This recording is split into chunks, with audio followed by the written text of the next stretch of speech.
Putin and you hear all these other people talk about, well, you know, the people in the East, you know, they feel Russian, they speak Russian, they've got a lot of Russian ethnic roots. Yeah, of course, that's because during events like the Holodomor, millions of Ukrainians were forcibly starved to death, their wheat was requisitioned, and people that were trying to flee towns were shot and murdered by Soviet troops. So after millions of people die and hundreds of thousands of Russians, ethnic Russians, are shipped in, well, look, there's a lot of ethnic Russians there now. To say that a prior genocide can supersede the sovereign borders drawn around a country in 1991, and then we go forward to 2020 and say, well, look, there's a lot of ethnic Russians there. That's just absolutely bizarre to me. You recognize that the whole world understood what Ukraine's borders were in 91, right? Universally, yes. Okay. A civil war in a country or some separatist fighting in a country does not give another country the right to come in and break away territory. You recognize that, right? If there was fighting in some part of New Mexico or Arizona or Texas, they absolutely can decide. No, they absolutely have been. That's why Zelensky has so much popularity. It's why they're fighting a war right now. Yes, do you think is it justified? Does No, they have Russia have justification? They do not have justification. I am going to be moderating this debate, but you probably won't hear hardly any of me, which is good, because we're just going to have our two debaters go at it and see where things go.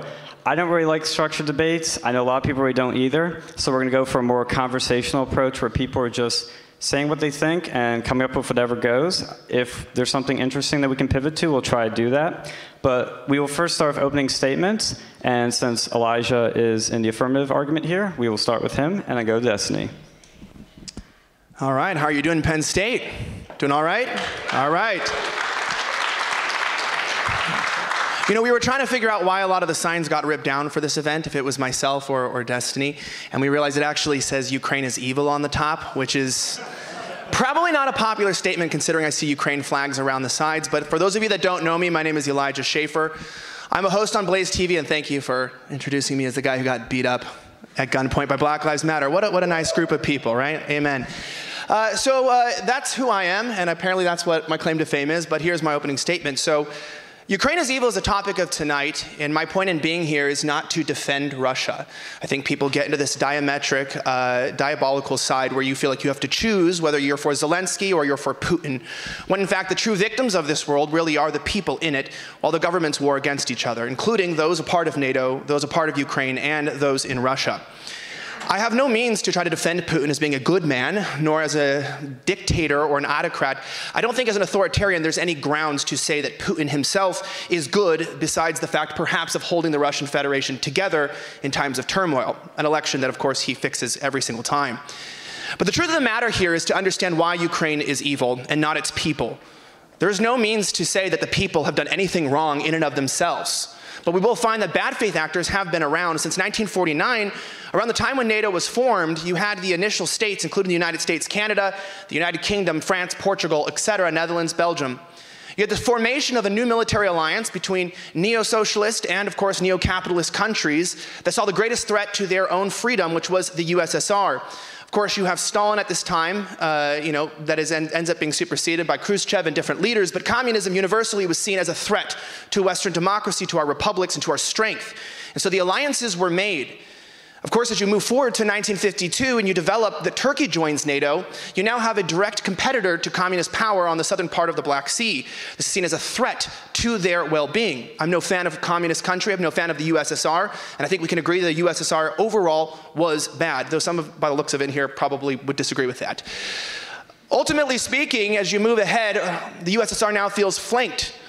So universally, in 1955, making the Warsaw Pact with some of the Baltic states like Lithuania and Latvia, Estonia, etc., including with Ukraine, they create this new paramilitary pact of peace to try to prevent further NATO expansion of their power, and also to defend their own ability to have their own border and their own sovereignty. As an American, as a patriot, I'm not a big fan of these people, but I understand the need for nations to pick a side and to find allies in their fight. As we move ahead for decades, including the fight between East and West Germany, there's overall relative stability.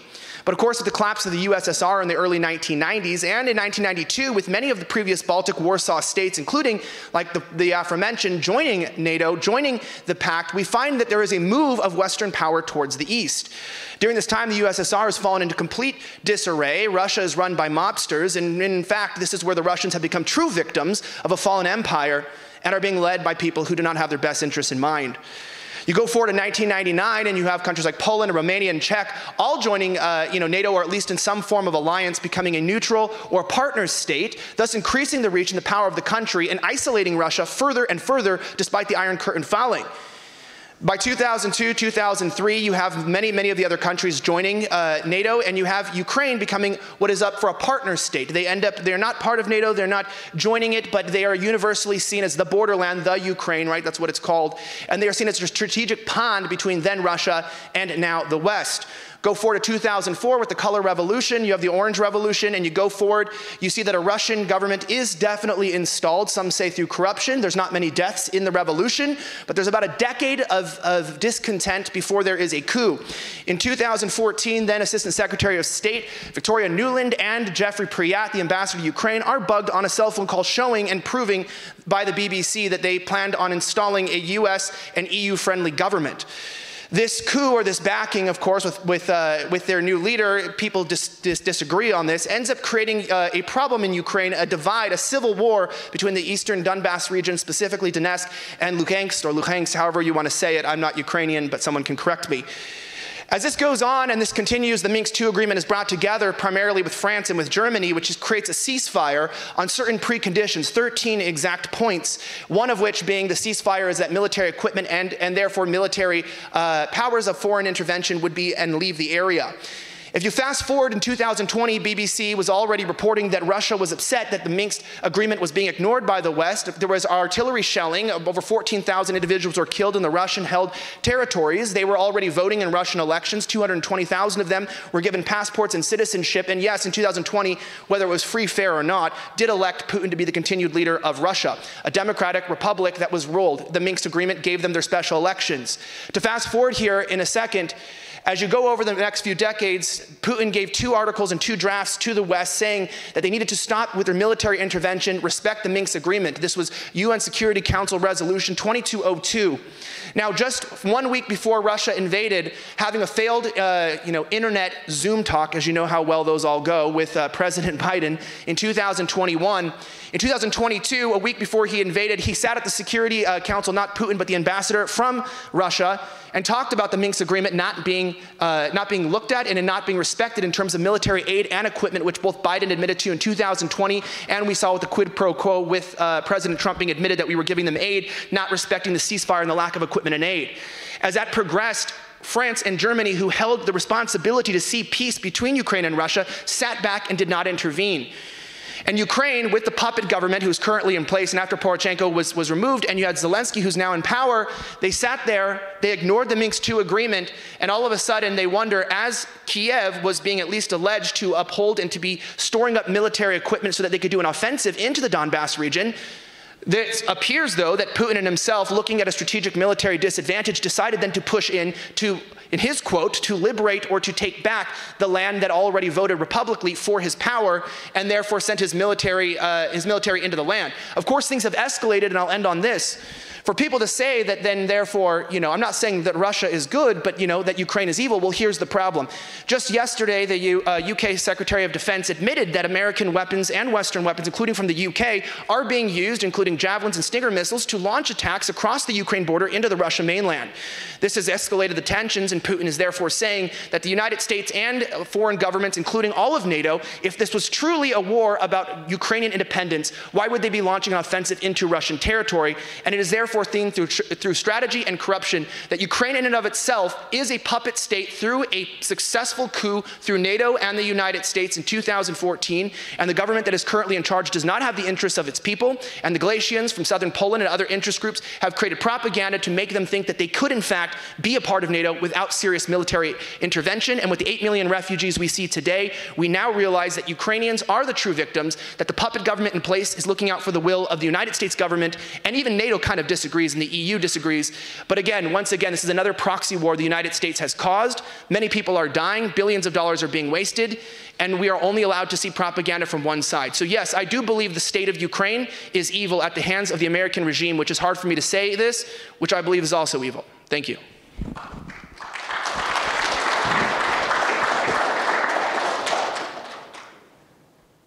My name is Stephen Bunnell, and I was told we were doing short opening statements, but I guess we'll go in the, is my mic on?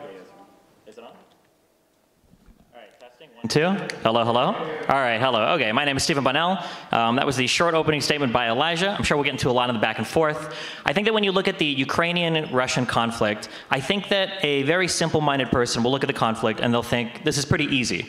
It looks like there's clearly a bad guy. It looks like there's clearly a good guy. Once you start digging into things more, I think you run into weird areas. Was the 2014 revolution, was that a foreign-backed coup? Is it okay that Western powers or NATO has interest in Ukraine? Does Russia have a right to securing land that ensures that they feel that their country is safe from foreign invaders? It gets a little bit more complicated.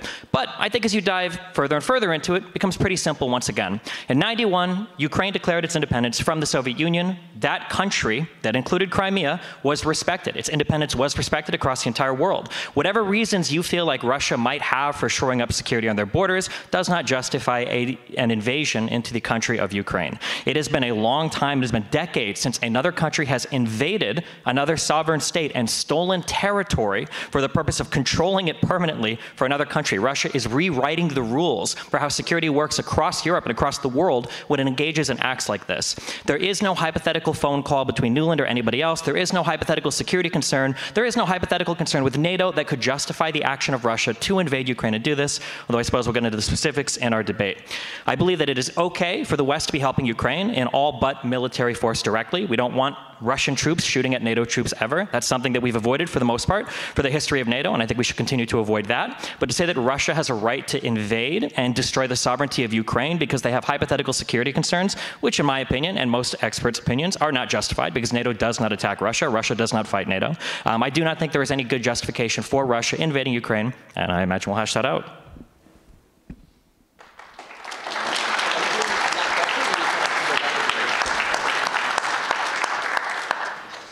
Yeah, so a couple things you just said there. So I do have a couple questions for you before we go further. Do you believe the Donbass region, specifically Donetsk and Lugansk, right there, not even the entire region, west of, including Mariupol, but the eastern part that has been fighting, directly at the separatists, do you think that it is actually Ukrainian territory, or do you believe through their own elections, voting for Putin, that that would be still considered a democratically or a republicized place that belongs to Russia? Do you believe that region belongs to Russia, or are you talking about, like, how do you define that? The region clearly belongs to Ukraine. You can't just vote yourself out of a country. No other country on the planet would accept that. But it is not just a vote. I mean, with the Minsk agreement, I mean, this is international. This was internationally recognized. The Minsk agreement was not a guarantee that these would be separated states like Russia's tried with other countries in the past. The Minsk agreement was attempting to get a ceasefire, and that was broken on both sides, which is internationally recognized. It wasn't only Ukraine that was breaking on that. Fighting has been ravaging on there for, the better part of the last decade. Yeah, so my point is that, yes, it did recognize, because it did allow for even independent elections and self-governance. So when you have self-governance and you have states saying, we do not want to be a part, we do not believe the election was fair and free, which, by the way, in America, the only election that we have that was fair and free was 2020. 2016 was hacked by the Russians, and 2022 might be hacked too, but we know a little bit about that. But the people in Ukraine fully understood, or were under the impression that, yes, there was a disagreement because of the leaked call that took place from our own government, the United States, that they had the interest of seeing then Poroshenko, the then president of the country, being installed, and seeing the other Russian government, after he fled, right, to Kharkiv, once he left, I'm saying they saw this as being an illegitimate coup, yeah, and they declared independence, and they separated themselves, and there was at least an acknowledgement that these regions would be governed differently. No, so I encourage anybody to go and listen to the phone call with Nuland and the ambassador. That is not the case. Two diplomats talking on the phone expressing a preference or talking about what new leadership would look like does not make an organized coup. The idea that the 2014 revolution was some foreign-backed CIA, NSA, US, NATO-backed thing, it misunderstands the entire history of why those protests have been going on for so long. Ukraine was one of the most corrupt countries across all of Europe, if not the entire world. So there were plenty of good reasons for why that revolution was happening, why the protests were happening, and the revolution itself happened, the ousting happened, because police were shooting at protesters. You don't need any kind of foreign interference to see why he ran from the country. You don't need any foreign interference to see why the people felt like they needed a new leader there. And the idea that we would just accept a separated breakaway states in the east, like what Russia has already done with Georgia, with Abkhazia, and with South Ossetia, with what Russia has already done with Moldova, with Transnistria, that wouldn't be an acceptable outcome, any more than it is that they already invaded Crimea and stole that piece of land from Ukraine as well. You can't allow Russia to continue to go in to send their own, not even arms, but their own military, and then break break off sections of Ukraine and say, oh, well, these are going to be independent breakaway states now, while we ship in our own military, our own arms, and our own passports until eventually it looks just like every other breakaway state that Russia's created. That's just a total violation of Ukraine's sovereignty. There's no justification for it. So it's interesting you bring up sovereignty, because it's funny when we talk about the fall of the Soviet Union that Ukraine had the ability to break away from the Soviet Federation. And so there is this level of understanding that people can, as a republic, as a democracy, a representation, decide how they themselves want to be governed. The United States is a pure example of that, breaking away from the British Kingdom and the fact that we wanted to be self-governed. So on this ability, even with Security Council 2202, the reason why France didn't acknowledge it and the reason why the Ukrainian ambassador to the UN literally stood up there and said, we're not going to even acknowledge Minsk II because we don't want to legitimize the individual governance or the authorities specifically in the Donbass region towards Russia, because we see this to be as a threat to our sovereignty, which is true in and of itself. But that would be with the acceptance that Ukraine's government was through fair and free elections. And while you would say it is true, why is it that just 10 years earlier in 2004 there was mass protesting? Because the specifics were said because of corruption and severe election fraud were stated as the two main factors, or seven, but two main factors of why the 2004 election was considered to be defunct and why there had to be even a recall and a re-election, there had to be revoting, because they said that these elections were not reliable, that Ukraine was suffering deeply under a problematic influence from foreign governments, foreign actors, both Russia and the United States. So 10 years earlier, we have an entire problem of an election, but 2014, when there's clear signs that there's Western interventionism involved. And by the way, that's why I said I would not make the defense for Putin, because there's definitely Russian influence going on as well. You might say then that, yes, again, the Ukrainians aside, the government itself is a Western prop. This is an actual understanding. This was something that was pushed, perceived, to the point to where the current president literally had to flee, allegedly at gunfire, and had to be exiled. How does that sound like a peaceful transfer of power? How does that sound like a normal democratic election? It's called a revolution. It wasn't a peaceful transfer of power at all. But again, when you start ordering your police to shoot at protesters, it's probably not going to be a very peaceful transition. I think that's pretty well understood. The idea that there was some sort of installation of a new government when the interim prime minister was literally the opposition majority party leader, it doesn't make sense to say that that was some guy that was installed, what, years before by the West or years before by NATO?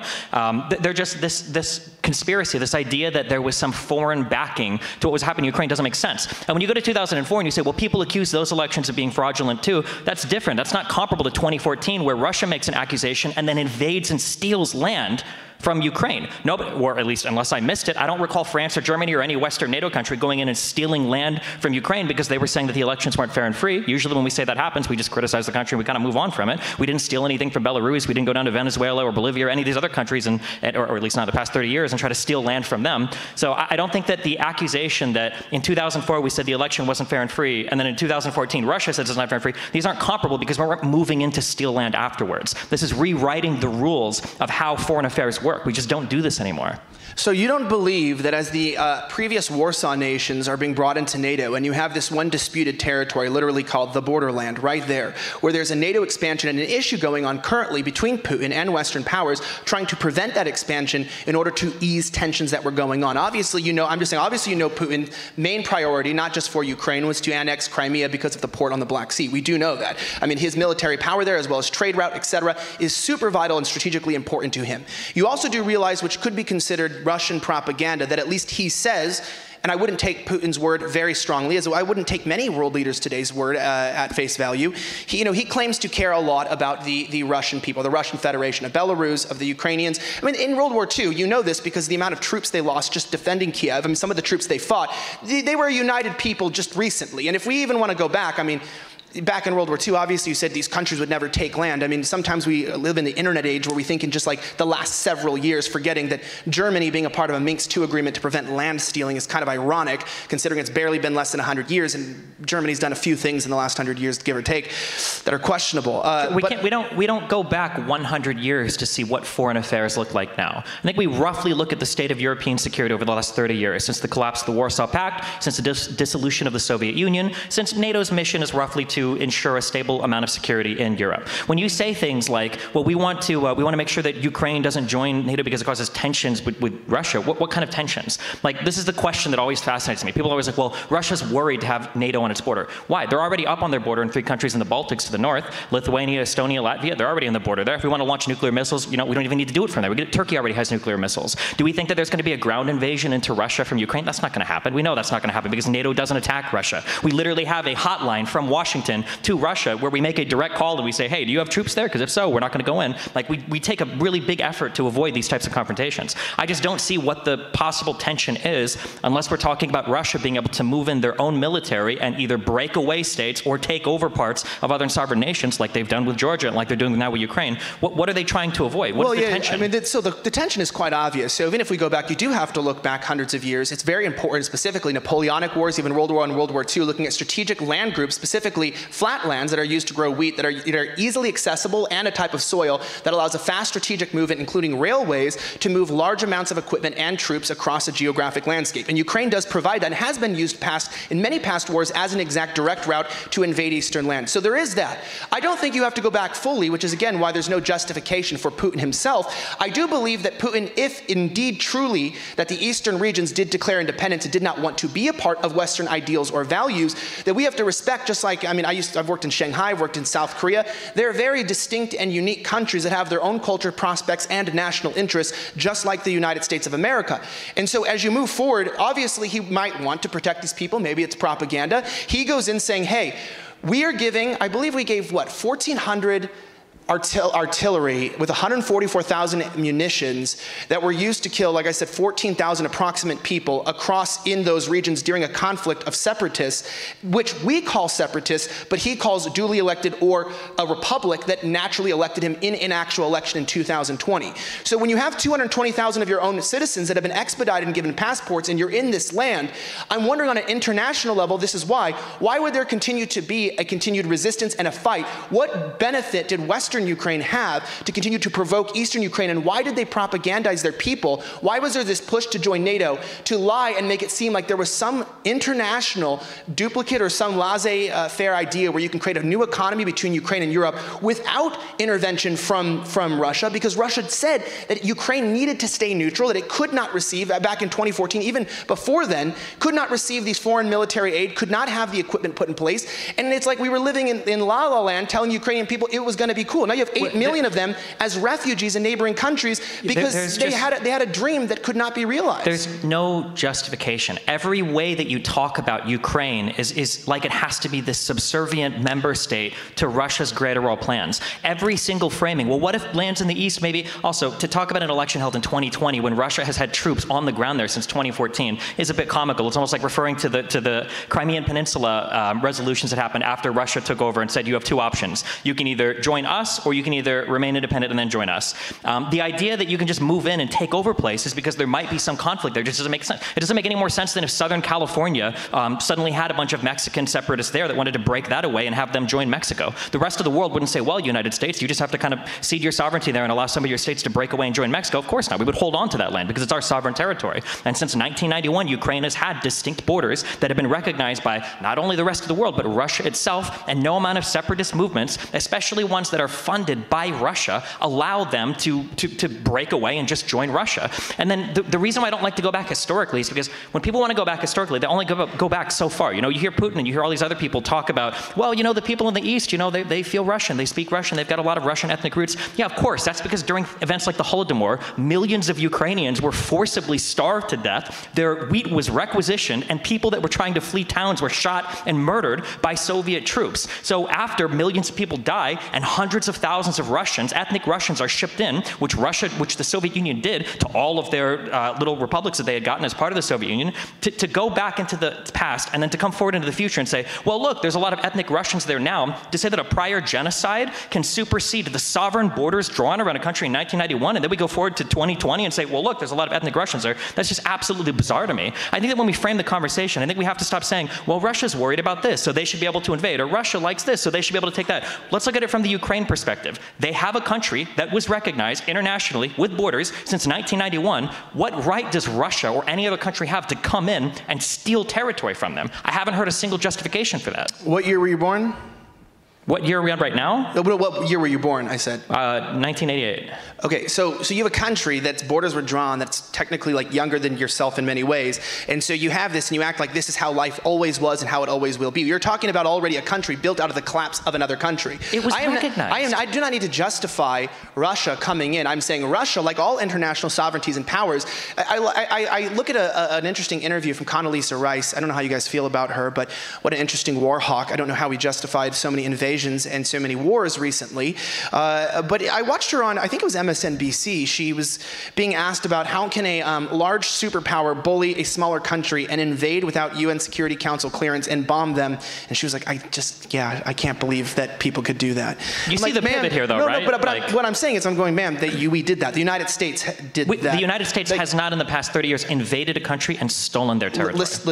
That's subjective when you're literally. It's not subjective. When you're a universal global which territory empire. we take? When you're a universal global empire, you don't have to occupy the same way you do. I mean, we are still in Iraq, and we just pulled out of Afghanistan. I mean, you're talking about we were occupying for many, many years. So what's going on right now is that he has not stolen it. He said that he wants it to be neutralized. So his resolution, and I'm telling you this, he hasn't even won the war. So he has not won, he has not stolen it yet, but he has identified and he has recognized the eastern region to be a part of the Donbass, a part of Russia, based upon their own elections. Now, we could even argue whether those elections were fair and free. And again, I would actually argue probably in many of Ukraine's elections have been absolutely mired in election fraud. Anytime Putin's running for president again or running for the country, he'll win because the elections are completely rigged in his favor. This is very common internationally, especially in countries that have come out from the USSR, of mass corruption across their democratically elected governments. But I will say this. Yes, we are in the middle of a conflict. So when we're referencing like you cannot go in and steal land, we do not know if there's a ceasefire, if he would pull out his military. I'm telling you this genuinely. He's already taken Crimea. In 2014, yes. That happened. You pointed out rightly, Sevastopol, you've got the port city, and he owns that peninsula now. You cannot have this incredibly naive notion that I can't believe you truly believe this, that like, oh, well, we're just recognizing like free and independent elections there. Like, this is the same thing in 2008 that happened with Georgia. You can't just go to a place and say, oh, well, we recognize that this is an independent state, and we're going to ship in our peacekeeper troops and have them there and break that state away and take it from you, and then now we're going to work with them. Like, even if you criticize the United States' entry into Iraq or Afghanistan, which I think there's plenty of criticism to go around, we didn't do that there. We didn't go into Iraq and say, we're going to break off Kurdistan, the Kurds have their own independent country now, or we're going to take Baghdad and some of these places, and we're going to break our own like independent state out, or in Afghanistan we're going to break away. Like, even with the U.S. involvement there, we didn't go that far. And you can't keep saying like, well, 100 years ago we did this, or 50 years ago we did that. The security of Europe and the entire world kind of rests on this idea that countries function and operate in certain predictable ways. One of those things is that countries don't march into other countries and steal territory or break it away. That's just that the state of security of the world is in jeopardy if we accept that as part of the new playbook going forward. It's even independent of Ukraine, even independent of what's happening there. The idea that countries can march in and just steal territory just rewrites so many of the rules that we've established post-collapse of the Soviet Union. Yeah, so you're using very key words that I'd have to disagree with you on about the stealing of the land. We hear that here too, that we stole this land. But it is quite interesting when there's a genuine political issue, there's an actual conflict, and like you even use the word revolutions, like particularly, which some people say would be inaccurate of what happened in 2014. It's very important to realize a revolution means literally a regime change or a change in power, a change in influence, change in direction of the country, difference, even in constitution. You rewrite everything. So we're talking about a country that you're saying, okay, gained independence, was internationally recognized in 1991. Where was it before 1991? Well, part of the USSR. Oh, well, things collapse, things change, and things declare independence, and it happened before, it happens again. You go ahead to 2014, this country is not this stable country that's been around for 700 years, and now suddenly there's just somebody marching in and saying, I'm stealing the Donbass region. No, there is an actual revolution that takes place with a disagreement between the Ukrainian people of who actually won and defining what Ukraine is. That's an important understanding. There is a Western identity of what we believe Ukraine is based on a Western understanding of what they want. But their country is split between two sides, actually by a border that supersedes even the regions or the provinces themselves. No, let me finish. This is important, and I know because as a progressive, progressives don't like to look too far back because it's always about the future, but in the moment and what's going on here, this is a problem when a country has an own identity crisis and it wants to side not just in its own identity, but with two diametrically opposed superpowers that have a different vision, a different economy, a different function, even currency, that looks out for their future. Well, now that's what you call a civil war. It's important to realize that the civil war that's been going on in Ukraine never ended. The ceasefire that came apart was a ceasefire, and it was never truly respected. I mean, we could go off and talk about the Azov battalion, which is not as big as people think. I mean, some people say it's between 500 to 1,500 people. The terrorism that was going on in the eastern regions. I mean, this place has been mired in conflict. So talking about Ukraine's just this peaceful place, and he went in, no, it is a country that doesn't even define its own identity, can't even agree on its own government, and cannot even define who its allies are. So you're wondering, it's like us going, well, why is the U.S. sending aid to Western Ukraine? Because that's the idea and identity of Ukraine that we acknowledge and believe is sovereign in of itself, but the eastern part has its own idea. Can we not understand that perhaps it's not to just blame Putin, but perhaps these people really do want independence and they really do want to be a part of the Russian Federation, and they do not see themselves as Western Ukraine, but as the true Ukraine. And that's what I meant about the evilness of what is going on. The idea to not acknowledge the true depth of the divide between the people groups with friends in Odessa, which is anecdotal, but I understand what's going on in some regard with people even being confused on who's really a Ukrainian and who's a Russian. It is definitely a very contingent and a very sensitive topic, and I think it already behooves us to start saying, oh, Ukraine, as in we're defining the eastern people as what, not Ukraine? Are they Ukrainians? I didn't expect I would be arguing with a conservative about the importance of borders, but this idea that... I'm not a conservative. This idea that Ukraine is a Western concept, or this idea that that's just fantastically incorrect. There's no basis in reality. I didn't say that. I said it's the Western idea of what you think Ukraine is. There is no Western idea of what we think Ukraine is. In 1991, the Republic of Ukraine declared itself an independent republic from the Soviet Union, and Russia recognized what Ukraine was in all of their borders. They didn't say, we recognize you until a civil war, or we recognize all of you except for the Donbas region, or we recognize all of you except for Crimea. If you really piss us off, you don't join our custom trade union. That was the country. It doesn't matter if there is conflict in a country. Just because there's conflict in a country doesn't invite another country to come in. You gave kind of like the childlike version, but the childlike version is actually what happened. In 2014, Putin was incredibly mad that his guy got ousted, and so they started backing hardcore some of the separatist fighting in the eastern part of the country because they saw an opportunity to move in and support a couple breakaway states, exactly the same thing they did in Georgia, and they did that on the back of invading and stealing Crimea from Ukraine. The idea of Ukraine is just a Western idea doesn't make any sense. There's just no bearing in reality for that. You acknowledge that in 1991, the entire world recognized the country of Ukraine. I didn't say the idea of Ukraine is just a Western idea. I said there is a Western idea of what Ukraine is, and there is an Eastern idea of what Ukraine is. You recognize that the whole world understood what Ukraine's borders were in 91, right? Universally, yes. Okay.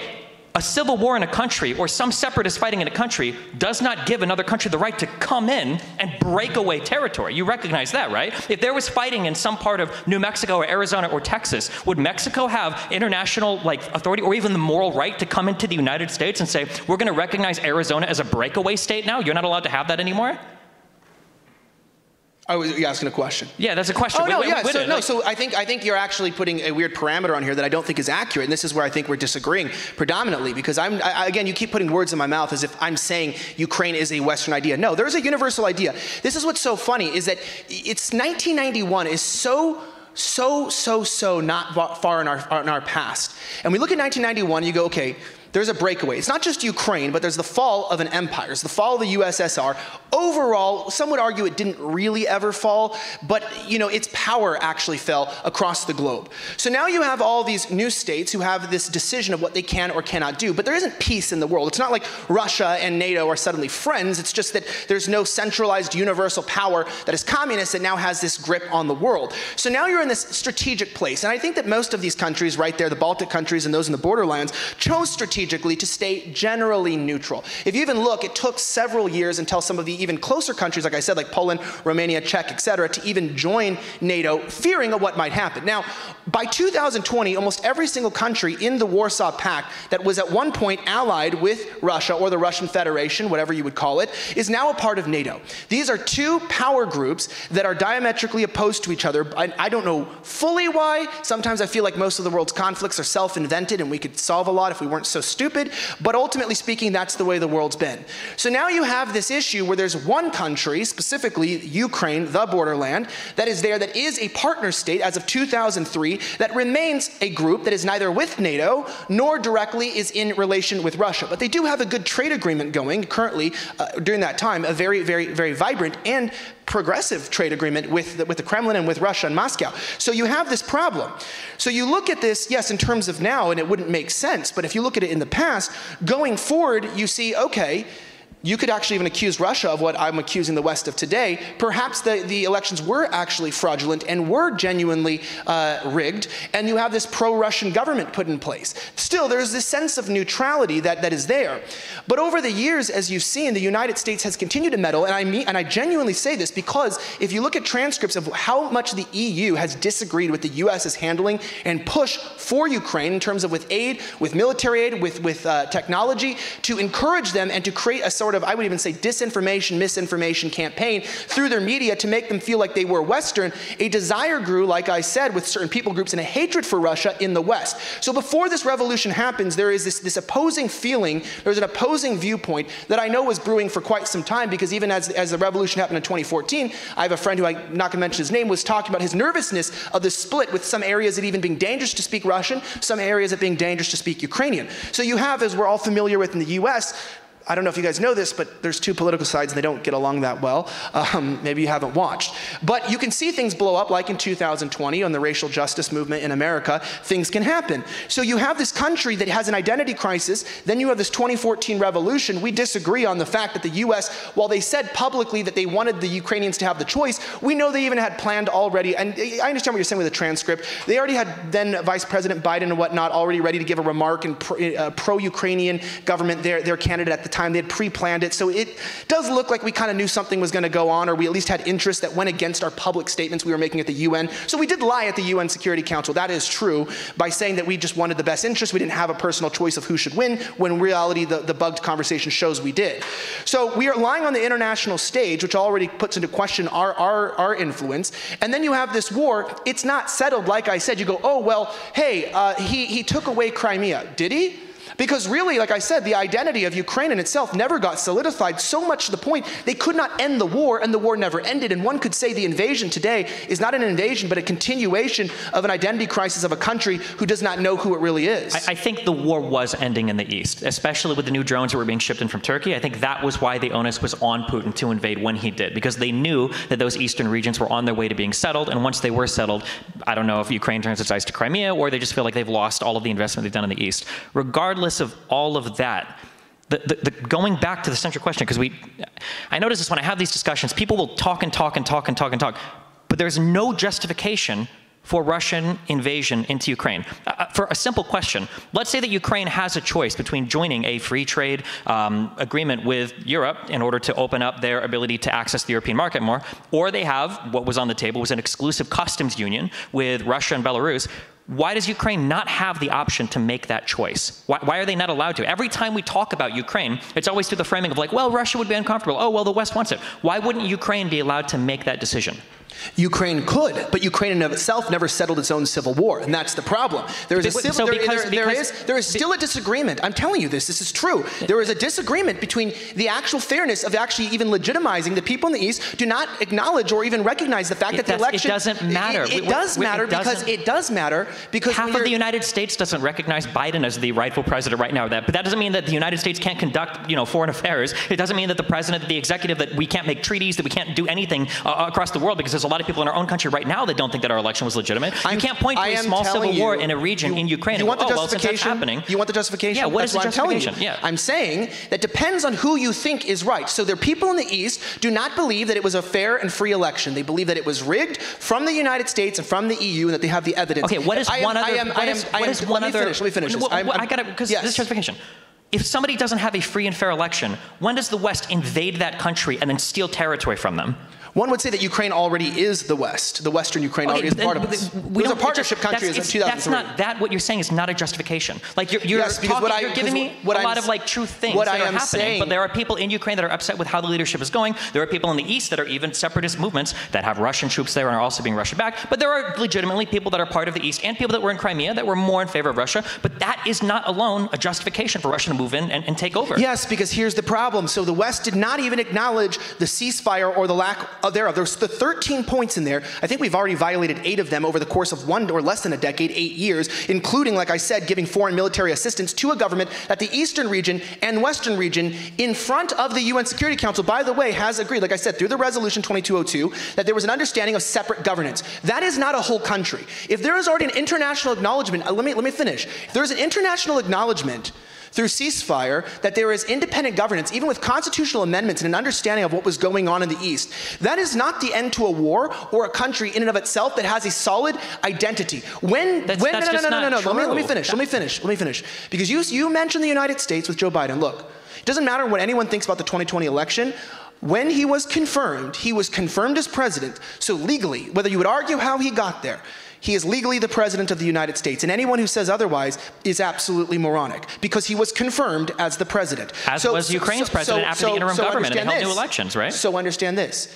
However, that is not the case. We were not in the point of a revolution. Joe Biden was not a revolutionary change of regime of power. You had a Russian foreign government-supported government and a Western-supported government backing each other in a contentious battle for control of a certain territory that both did not want to concede to each other. This was not Democrats versus Republicans. This is an international regime None change. of this is true. Yes, it everything is. you just said is not true. It is 100% true. The difference, debunk it. The equivocating of what Russia does with what the United States. Oh, we both support the country because on one end there are a couple ambassadors talking to each other, and on the other end you've got actual military troops on the ground. You've got oligarchs that play radio stations constantly all over Crimea and in parts of Ukraine. The trying to say that both of these sides are acting the same is just absolutely unfathomable. And the idea that there might be some autonomous government in a region, therefore the whole country falls apart, doesn't make sense either. Crimea was ran with an autonomous government for a long time. Kurdistan in Iraq is ran with an autonomous government. There are plenty of countries all over the world that have autonomous regions that run kind of on their own, that work with the government. That doesn't mean that another country can just come in and steal the land. That's just not how global affairs work today. We can't settle for that. Okay, so here's the point. So number one, I'm not defending saying what Putin's doing is good. I'm saying internationally with sovereignty, you have a problem. You have this line, you have the line written in, again, like I said, a ceasefire that was brought, and there's been no end to the conflict. Both sides, let me explain to you. Internationally, one side does not agree with the other side's conclusion, and in the country itself, they do not agree in and of themselves. So while we have a particular issue, you have 200, like I said, 20,000 people. It's already above that, but we have that recorded, who now have passports and citizenship of Russia in the eastern part, which means that they have voluntarily applied and agreed to annexing themselves. That's what Russia does. They did it in Transnistria. They did it in South Odessa. This is what Russia does. You can't ship passports into an area and say, look, we sent a lot of people there, now we own it. Just listen to what I'm saying. Yeah. Because it's not a defense. I don't think Putin's good. I'm saying there is a problem because it is not that there was just an issue and the Donbass region was independent. There was a military siege that has been going on, including shelling, which has led to many deaths in the region in the last 8 years from Western Ukraine to make sure that this region was not being self-governed. Now, you might say that that was good. Okay, fine. The shelling came from both regions, yes, right? This has been, just to be clear, this was internationally investigated. There is no genocide going on of Western people shelling. And I've seen the maps where people will say, like, well, the majority of the shells land in the eastern part. You can look at the maps of where these explosions happen, and 98% of them are directly on the border. Destiny, I did not say genocide. Sure, I'm acknowledging deaths. I'm acknowledging an active conflict. This is an active conflict. An active conflict. Yes. You also acknowledge that Russia has troops on the ground, not like arms, not secret people, but actual Russian military in the Donbass as well, right?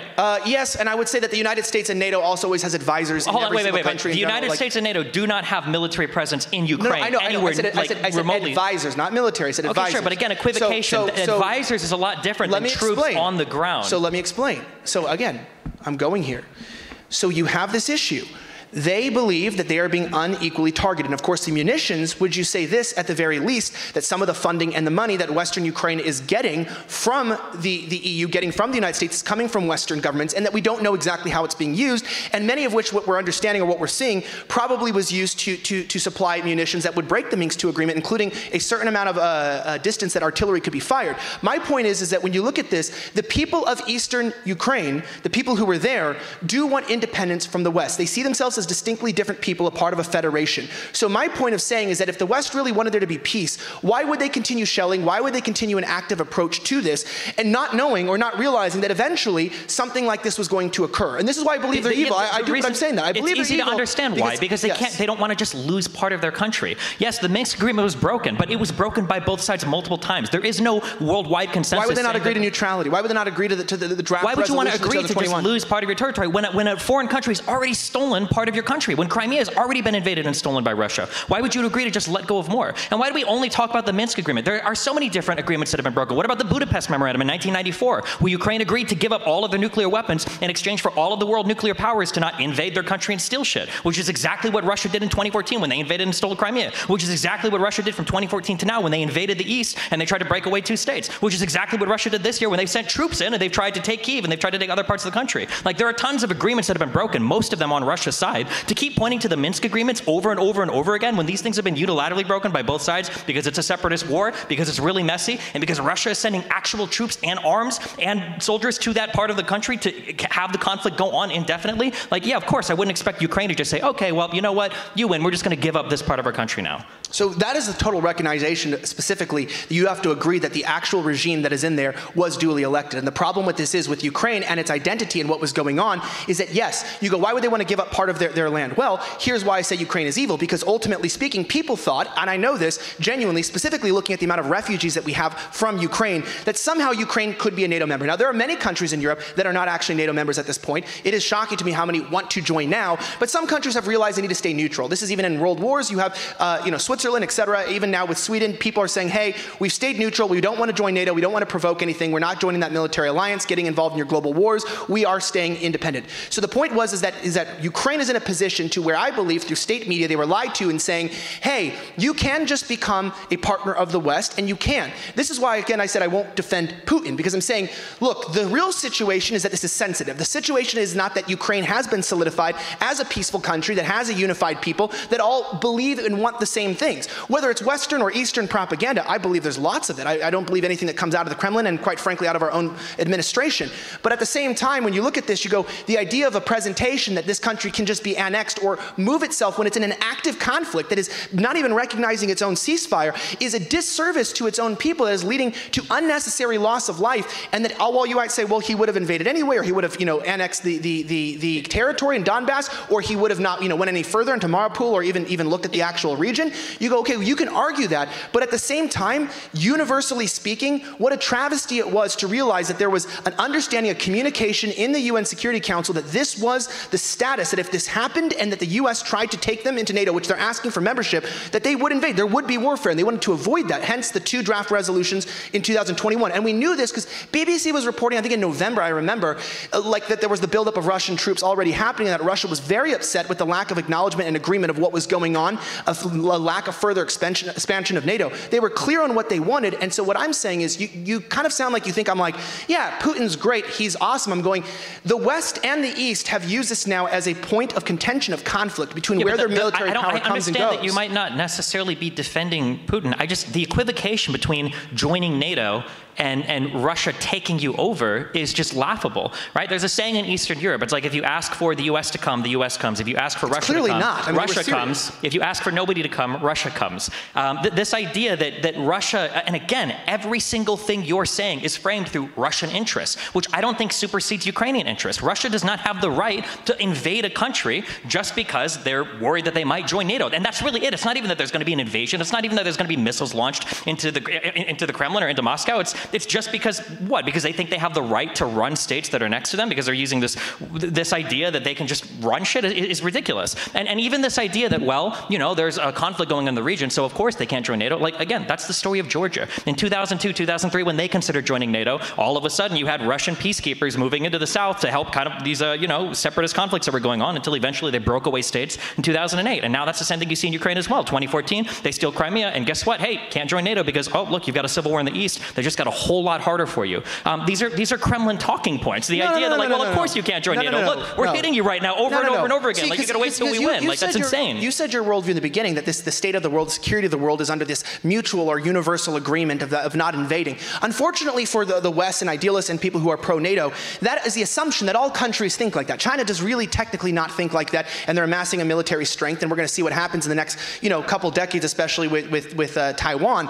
Not all countries do think like that. Many of them just have not had the military advantage to continue what they wanted. The USSR did not think like that. Look at what all the proxy wars happening in South America and in Central America. That's a very new understanding. We've had world wars in the last 100 years, so this idea that that's just universally accepted is more of a modern and a new idea. I am saying that we obviously wanted to think that Ukraine, and we told them that, like what you said, that's the lie. Yeah, why would you not just respect your own universal sovereignty and you can do what you want? Unfortunately, Russia doesn't play by those rules, which is why I can't defend them. But they have to understand and at least respect the fact that they are different and understand they do have a military, and as we're seeing today, they are willing to use it. And so we came in there with this understanding, like, well, Ukraine, you did have a fair election, even though your own country can't decide that it did. And there's clearly a line of division, in fact, a military line of division in your own nation of people who still disagree for 8 years. This isn't just a 6 months of disagreement or a January 6th worst insurrection in American history. Zelensky is like one of the most popular presidents in Ukrainian history. The idea that some people disagree with the election doesn't mean that doesn't give you a right. There's people in the United States that don't agree with our election. You know what? Someone stole my wife's purse out of her car and broke the window. I'm going to tell them, hey man, it's illegal. I'm under the universal truth that we don't break people's windows and steal their purse. Well, here's the deal. If you want to go with that argument, that's perfectly fine. But now all you've given is a stronger argument for NATO expansion, which is exactly what we see. Now you've got countries historically that would have never joined all you're doing NATO. is interrupting. Let me finish. Well, because you're just saying I'm saying I can go walk around and find a dog off its leash and say, oh, well, there is some sort of a law inside of the park that says that all dogs have to be on your leash, but your dog was off it. People don't always play by the same rules. People don't always play by the same laws. The globe does not have a universal law. We don't even agree on a universal God. Not everybody's on the same side, which is why we have things like NATO. Why we have NATO? Because we have countries that we agree to do things a certain way, and other countries are not a part of it because they disagree, which is why they're called our enemies. The only thing falsely holding the world together in some way is the very, very, very thin smokescreen of universal global trade, which is keeping us all together through a mutual benefit. But militarily, we disagree. And I am telling you genuinely, the Ukrainian idea that we told Ukraine that the world plays like the West does, the world plays like NATO does. Unfortunately, do I agree that Western Ukraine has the right to join NATO, or they do have the right to break away, or they do have the right? Yes, they do. But to not have the people understand the consequences that, you know what, that's great you do, you're going to have to be a refugee. You are going to have a war, because Russia, they do not mess around. They will invade. Well, that's not right, okay? I'm not arguing the moral relevancy or the moral equivalence of saying, is Russia morally good for invading? I won't defend that. That's literally the point of the debate. This isn't a descriptive debate on whether or not Russia is invading. Of course they are. The name of the debate is Ukraine is evil. That is moral. That is a moral argument. So we're having a moral discussion on whether or not Russia should be able to invade. This idea that the world is held together through trade and nobody plays by rules, that's absolutely not true. And it's ahistorical. For the last 30 years, we've enjoyed more peace across Europe and the entire rest of the world than we have through all of human history. And a lot of that is because of all the international norms that we have set up, because of institutions like the United Nations, because of institutions like NATO. And when you try to say these things like, well, you know, Russia doesn't play by the rules, okay, fine. That's an even stronger reason for countries like Ukraine to join NATO. Because I bet that the Baltics, I bet that Romania, I bet that Hungary, I bet that these countries are looking at what's happening. They're going, you know what? I'm feeling pretty good being in Ukraine right now, or being in NATO right now, because I don't have to worry about Russia coming into my country and stealing my shit. So if we want to say that Russia is going to play hardball, they're going to play by these rules, that's fine. We can go that route. But now you've made an even stronger argument for NATO to aggressively expand as much as possible, because now we're going to have to play into the understanding that Russia is going to go in and mess with any country they can, save for countries that are in NATO, because they know they can't get away with it. That's not actually true, because if you look at Lindsey Graham, Russia has reason to fear NATO expansion besides sovereignty, right? I mean, why? Where? Well, because Lindsey Graham, even when he was online, literally calling for the assassination of Putin, saying, "I hope somebody goes and takes him out." That's not. What is the threat? What is the threat of NATO to Russia? Let me have a point. I'm saying genuinely, there is a general understanding. The United States does see Russia as a threat. They are a threat in general. I don't think they're our greatest threat. I believe that the Chinese Communist Party, the CCP, is a much greater existential threat in all cases. But Russia does pose a threat. In fact, we've talked nothing about Russia being the greatest threat, and there's even a disagreement in our own government on who is a greater threat, China or Russia. If you have a sitting member of Congress literally writing online about the U.S. interest, even if you say he acted rogue or alone, feeling emboldened to say about assassinating and taking out a world leader, yes, they have reason to believe that there is actually a threat of NATO moving and toppling the regime. I don't think we could sit here for one moment and think that we wouldn't want to see in the West Russia somehow being or Putin's regime being toppled, and somehow Russia ends up adopting some sort of a Western alliance or a Western military and trade alliance, becoming one less piece or one less threat. Regardless of what we want, though, we respect that country as its thing. We are not actively trying to topple it. And even when they're involved in foreign affairs in other countries, we don't get directly involved. That's why Assad was able to hold on to Syria, because Putin decided to go down and help him out there. We didn't send troops in because we didn't want NATO troops firing on Russian troops. This idea that NATO represents a threat to Russia is just not true. It's fantastic. We can talk about Facebook posts or what people are tweeting, but NATO is not going to be invading Russia. NATO does not attack Russia, and NATO countries know that Russia doesn't attack NATO. This idea that there's like some threat to NATO, what is the threat? The threat that Russia can't just move in and start bullying countries around it? What is the threat? So the threat is two things. So number one, when you look at Ukraine, like I mentioned earlier, they don't want this flat land, the actual land where you can move troops, the opportunity, the strategic point to actually move and have the ability to transfer large amounts of troops into Russia, or at least that's what they claim, and I'm taking them at face value. Do we think that a war between the U.S. and Russia is going to be a ground invasion? Is that what do we really think I didn't claim it's going to be. But I'm asking what the threats are. Well, this is what I'm saying. You're telling me what Putin is saying. I'm asking what you think. Obviously, Putin is going to say there are Nazis in there. Well, I just want a real answer for once, for one of these questions. Because I want to finish, because this is what you do. Okay. You interrupt people. Because you're not saying anything. Yes. So I'm saying, legitimately speaking. So they have the flat land that you move in. Number two, yes, we do not know, or they do not have understanding of what would happen if the West and if these Western alliances does create total and totality control along their border. They already have in the Baltics. Listen, they have conceded. This is still conceding power. It is not. Maybe it's not their power to concede. It's not their country. Nothing you're saying makes sense. Ukraine is not the country of Russia. They're not conceding. So whose country is it? Is it the Eastern individuals or is it the Western? How do we solve the conflict? That's the important I have an idea factor. how to solve the conflict. You let Ukraine choose. If they want to join NATO, they can join NATO. If they want to join the nation state that Putin is trying to build between Belarus, Russia, and Ukraine, then they can join NATO. And they can't decide themselves. They absolutely can decide. No, they are split. They absolutely have been. That's why Zelensky has so much popularity. It's why they're fighting a war right now. Yes. And they're beating a country with 5 times active military with their members. own militias. Because they're choosing to have their own country and to make their decisions. One section of the land. There's a reason why they literally, if you look at the UN, you can see the line, the militarized line that is actually in their own country. How can a country that has its own militarized line between two regions who don't even see the election as being the same way? Yes, does the Western part have more power? Does it have more international respect? Yes. That is, of course, to be understood, as we've already seen in the revolution and what the interests of the West would be. But that does not mean that the country has solved its own issue. And so what we are doing is we are coming in with Russia, saying Russia's bad for trying to back the right's claim that they're the true and right leaders of Ukraine, and that's what Ukraine was. And we're saying, okay, Russia's bad, for that, and Russia's saying we're bad for backing the West. It's equivocation again. Our backing is sending military aid or... Hello? Oh, it's sending aid or military aid or money. Their backing is troops on the ground or troops on the borders, shelling or invading the country. This is a huge equivocation between the type of support. If they were just sending in arms or whatever, it would be a different question, but Russia has active military operations going on in the Donbass. You cannot compare these two. And they've already invaded and annexed and stolen property, the whole Crimean Peninsula, not even just Sevastopol, but the entire peninsula from Ukraine. You can't equivocate between the actions of these two sides. And they did it because Ukraine turned their back on a exclusive Russian trade union. That's why they did it. To say that like, oh, well, NATO's doing the same by using propaganda and trying to convince them to join European Union free trade agreements, that's the same thing as Russia literally going in and stealing your shit. I don't know how you can possibly equivocate between these two things. So if the people in the eastern part don't feel like Russia's coming in and stealing their shit, but they're trying to end a war that he says he would end, and I don't know, he might be lying, but says, here's what we want, neutrality. I do not want another militarized country on our border of the West and what's going on. Even just today, I believe he was on report. I don't know, I got the kind of translation was pretty sketchy, but he actually said, hey, I don't want any other country intervening in this. We really just want the East, and we want it to be at peace, and we want the shelling to stop, and we want the military interactions and the engagement to cease. Of course they want it at peace, because they're trying to steal it from Ukraine. That would be like me going into your house. Who decides that it's stolen? That would be like me. We've decided in 1991, when Ukraine declared independence, and they have internationally recognized borders. If I take a bunch of friends and I go into your garage and we start fighting for weeks about who owns your garage, and then somebody else comes in and says, "Can't you guys just be peaceful?" and I get to own your shit now? No, you wouldn't accept that. That's not what happened. You're mischaracterizing it completely. Okay, in 2014, did Russia send troops into the Donbass to assist with that separatist movement? Yes. Okay,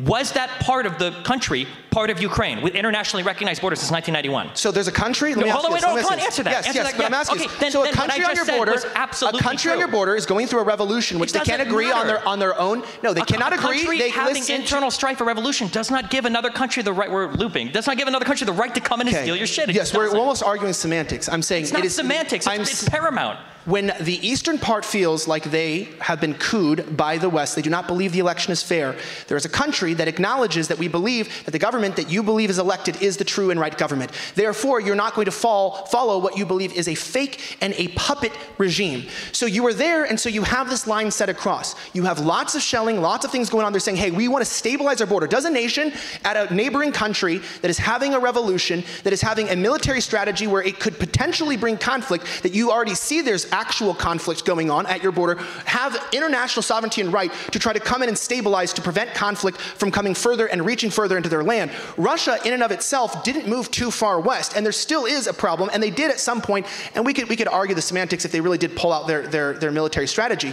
This is an issue that is so great, that is so mighty, that was going on there, that we never resolved it for the 8 years. So yes, am I, like I said, going to defend everything Putin did? No, with an understanding, though, that Western Ukraine and the way it's presented to the world is as if Ukraine is this unified country, and most people I've spoken to, at least, don't even know that there's been an ongoing civil war for 8 years, and they haven't even been able to solve internal conflict. An ongoing civil war that's been backed by Russia. Of course it's been ongoing. Russia has 5 times the active military. No, where are the United States with troops on the ground in Ukraine? We don't. I'm not saying the troops. Okay, then don't say that it's backed by both. It's not. There's money is important. It doesn't matter. Money is not everything, though. Yes, but money is important in war. Money is important in war. Right now, we're backing the Western Ukraine ideals, and we're giving them plenty of money. I think we just gave another $800 million package. That is important. Yes, we aren't putting troops. That would be a huge escalation. We know it's wrong. But I am saying, why would that be wrong? Because it's not on our. Why would that be wrong? If the U.S. sent troops there, why would that be wrong? Why would it be wrong if we sent troops there? I don't believe there's any interest in our national interest to actually fight for Ukraine's sovereignty. I think this is an internal struggle that they have, a civil war that they need to solve. Then why couldn't you just apply what you just said to Russia? This is an internal struggle that they have to solve. There's no business for Russia. I didn't justify. Listen to me. I did not say. I said Ukraine is evil. The argument is not that Russia is good. The argument is that the entire conflict is misrepresented to the world as if there is a unified country. I'm repeating that. Nobody is saying that. Obviously, there's. I'm genuinely saying this. That has this desire. When they have an internal conflict, they have not solved. Russia is not a good country in general. I said that at the beginning. He's actually an authoritarian. Were his actions and what he's done in his life, even with annexation, was it illegal? Absolutely, international law. However, the problem is Russia does not play by Western rules, and the problem is we do have a conflict that Russia sees Eastern Ukraine as being the real Ukraine. They see themselves, at least internationally through propaganda, we're told, as Ukrainians. They were not given that acknowledgement, that understanding. That is a civil war. We are backing one side of the civil war. They are backing the other side. Are they backing it in ways that I think would be foolish? Absolutely. Do I think Russia should be there? That doesn't, my opinion as a 29-year-old guy in America doesn't matter. If any European country had an issue where there was a civil war inside the country, Italy and Greece and France and Germany, any of these countries, and some other country decided to step in to guarantee peace, they said they were going to start breaking off regions of another country. Nobody would accept that. Everybody would look at them like they're insane. Nobody would say that you're allowed to step in.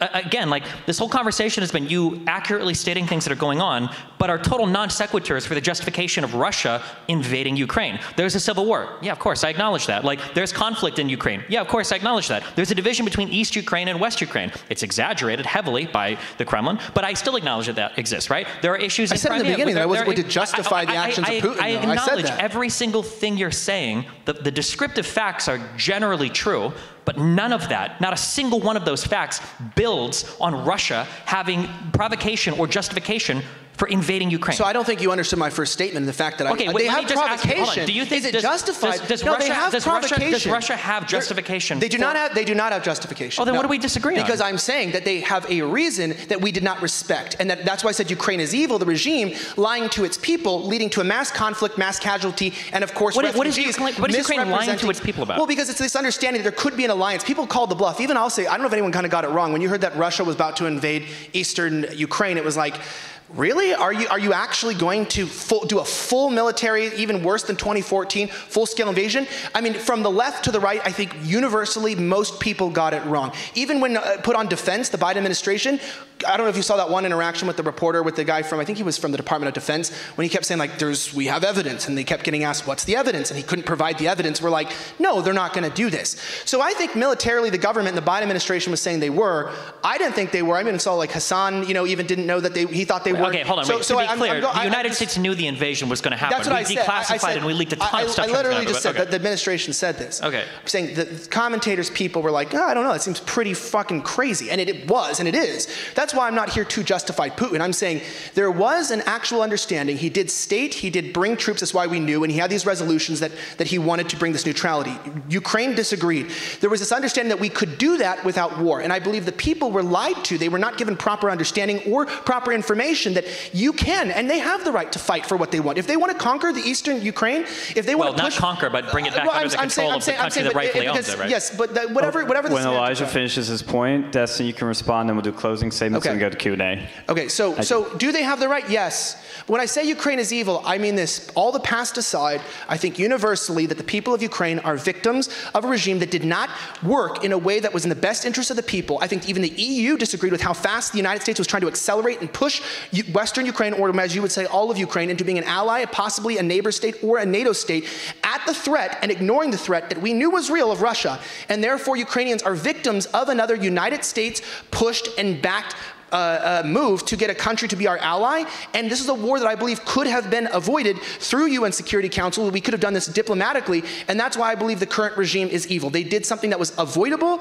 and they have put and plunged their country into something that could take decades to recover from. The lives that were lost will never be returned, and so yes, you can call Putin evil for invading. He was serious about it. We learned that, but Ukraine, by not acknowledging that and by lying to the world today and not being honest about the conflict through algorithm suppression, through our media, and not explaining the totality of what's going on, you're smart, so you know, but many people don't. I do believe Zelensky and that regime is evil, and they're painted as heroes when in reality I believe they're enemies of their own people.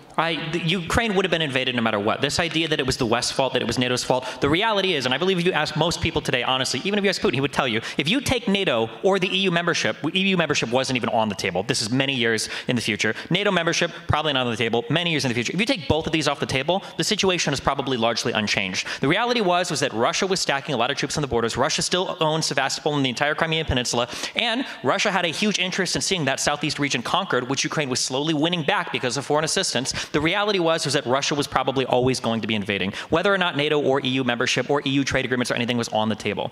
The reality that we can sit here and continue to talk about Ukraine through the framing of Russian desires or Russian wants or Russian moving in and peacefully settling a war that involves stripping away territories from Ukraine, I just think is a totally unfair way to view the country of Ukraine and to view the Ukrainian people. Whether or not a conflict in a country exists, which it does not give reason for another country to come in and start stealing territory. Okay. Do you guys count that as closing statements? That was good? All right. It's like closing number 2. It's like 2 closing statements. So I'll conclude with this. I don't believe there's any moral or universal international defense for Putin in his current authoritarian state, both in the fact that he's not a failed regime, but I believe he is a mob leader who runs his country through force and suppression. We know they don't have any free speech, and even though, what we've seen in Canada with Ottawa, et cetera, their suppression of political dissidents and killing of journalists shows that Putin has one thing in mind, which is his power. His propaganda and wanting to unite Belarus, Ukraine, and Russia into the Russian Federation and restore it may be a dream that is too far beyond understanding or realization and may be in itself propaganda. But Ukraine is in a particular precarious situation because Ukraine is one of the last non-members of NATO, and it is not a direct member of the Russian Federation like Belarus is in direct partnership that allows it to be a strategic place and a point of contention between two rivaling empires. One would say the East having no chance against the West, and why we don't invade each other overall simply because I don't think anyone is really going to have a good time or win without mass casualty and mass expense. Ukraine is caught in the middle middle of this, there is a conflict that is going on, contentions back to 2014, that have not been resolved. Our media has unfairly lied to us, has not accurately represented the situation, and I do not believe that that election can be definitively decided as being fair and free, because if the people in the country cannot decide for themselves, and of course, unlike our idea in our election 2020, they're willing to fight a war over it and continue to shell each other, it shows that this is a problem that they must continue to fight themselves. I do not defend Russia's invasion of the eastern parts. I do say that perhaps they might have asked, and that's an important question, did the Donbass region, did Donetsk and Lugansk, did they actually ask or want this? Well, that's important. Did they feel like they were being shelled and didn't have support, as the West has support from, through military, through money, and the might of the protection of surrounding NATO members? Perhaps. And you have to understand the work and the will of the people, including the terrorism that was taking place in the East. And I'll conclude with this. In the middle of this conflict, it is very important to understand that I personally respect and believe that until we find out what really happened, who's the right and the true leader, and the country can heal itself and find a way to unite itself, there is no true defense of which side is right or wrong. And while I do believe that Russia is incorrect in trying to actually push further, especially outside the self-declared independent regions, the US is escalating the war. And like I mentioned, the UK Secretary of Defense said that we are using American-made and UK-made weapons now to launch artillery and Javelin and Stinger missiles across borders into the Russian mainland, which is a high escalation of international warfare and shows that there is conflict beyond just protecting the sovereignty of Ukraine.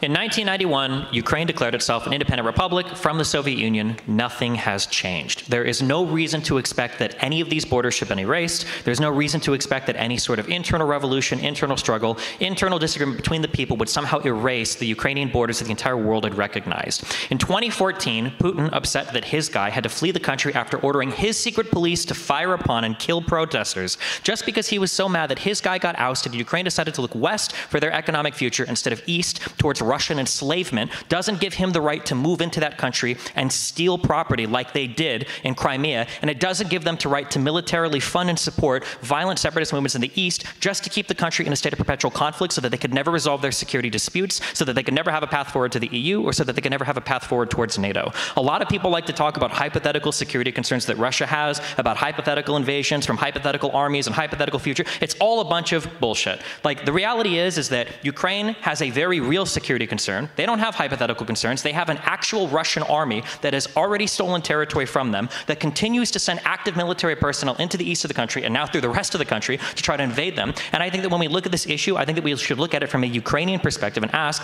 what do the Ukrainian people have a right to do? The 2014 election, the interim government that happened after, and the actual elections that followed that aren't contested. Even the people in Ukraine don't contest these elections. They might want to have autonomous regions in the east like they did in Crimea for a long time, which they did under the Ukrainian government. They still had their own autonomous region, but that doesn't mean that they believe that those elections were rigged. Zelensky has enjoyed like some of the most popular support of any Ukrainian prime minister in the history of Ukraine. The idea that these elections are somehow widespread contested is just not true. And even if they were, we contest elections in different parts of the world, but that doesn't mean that we send people in to invade these countries because we don't like the outcome of some of the elections. You know, we'll condemn them, we'll tariff them, we'll embargo them, or whatever we do, but it doesn't mean that we have a right to go in and invade anything, although it seems like you agree with that regardless.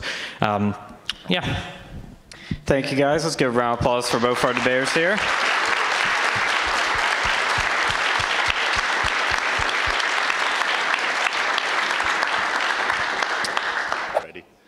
So I would just like to preface this by saying that, Elijah, prior to this, I had never heard of you, Destiny, and I actually disagree with you on a lot of things. So which is why I want this statement to come from a place of neutrality and saying that, Elijah, I think you failed to make any real argument here. You have yet to answer the question why Ukraine is evil. You shifted the goalpost to should they be worrying about international alliances. At no point, I believe the word evil was used 3 or 4 times total in the debate, not once in your closing statement. All I'm asking is, how is Ukraine evil?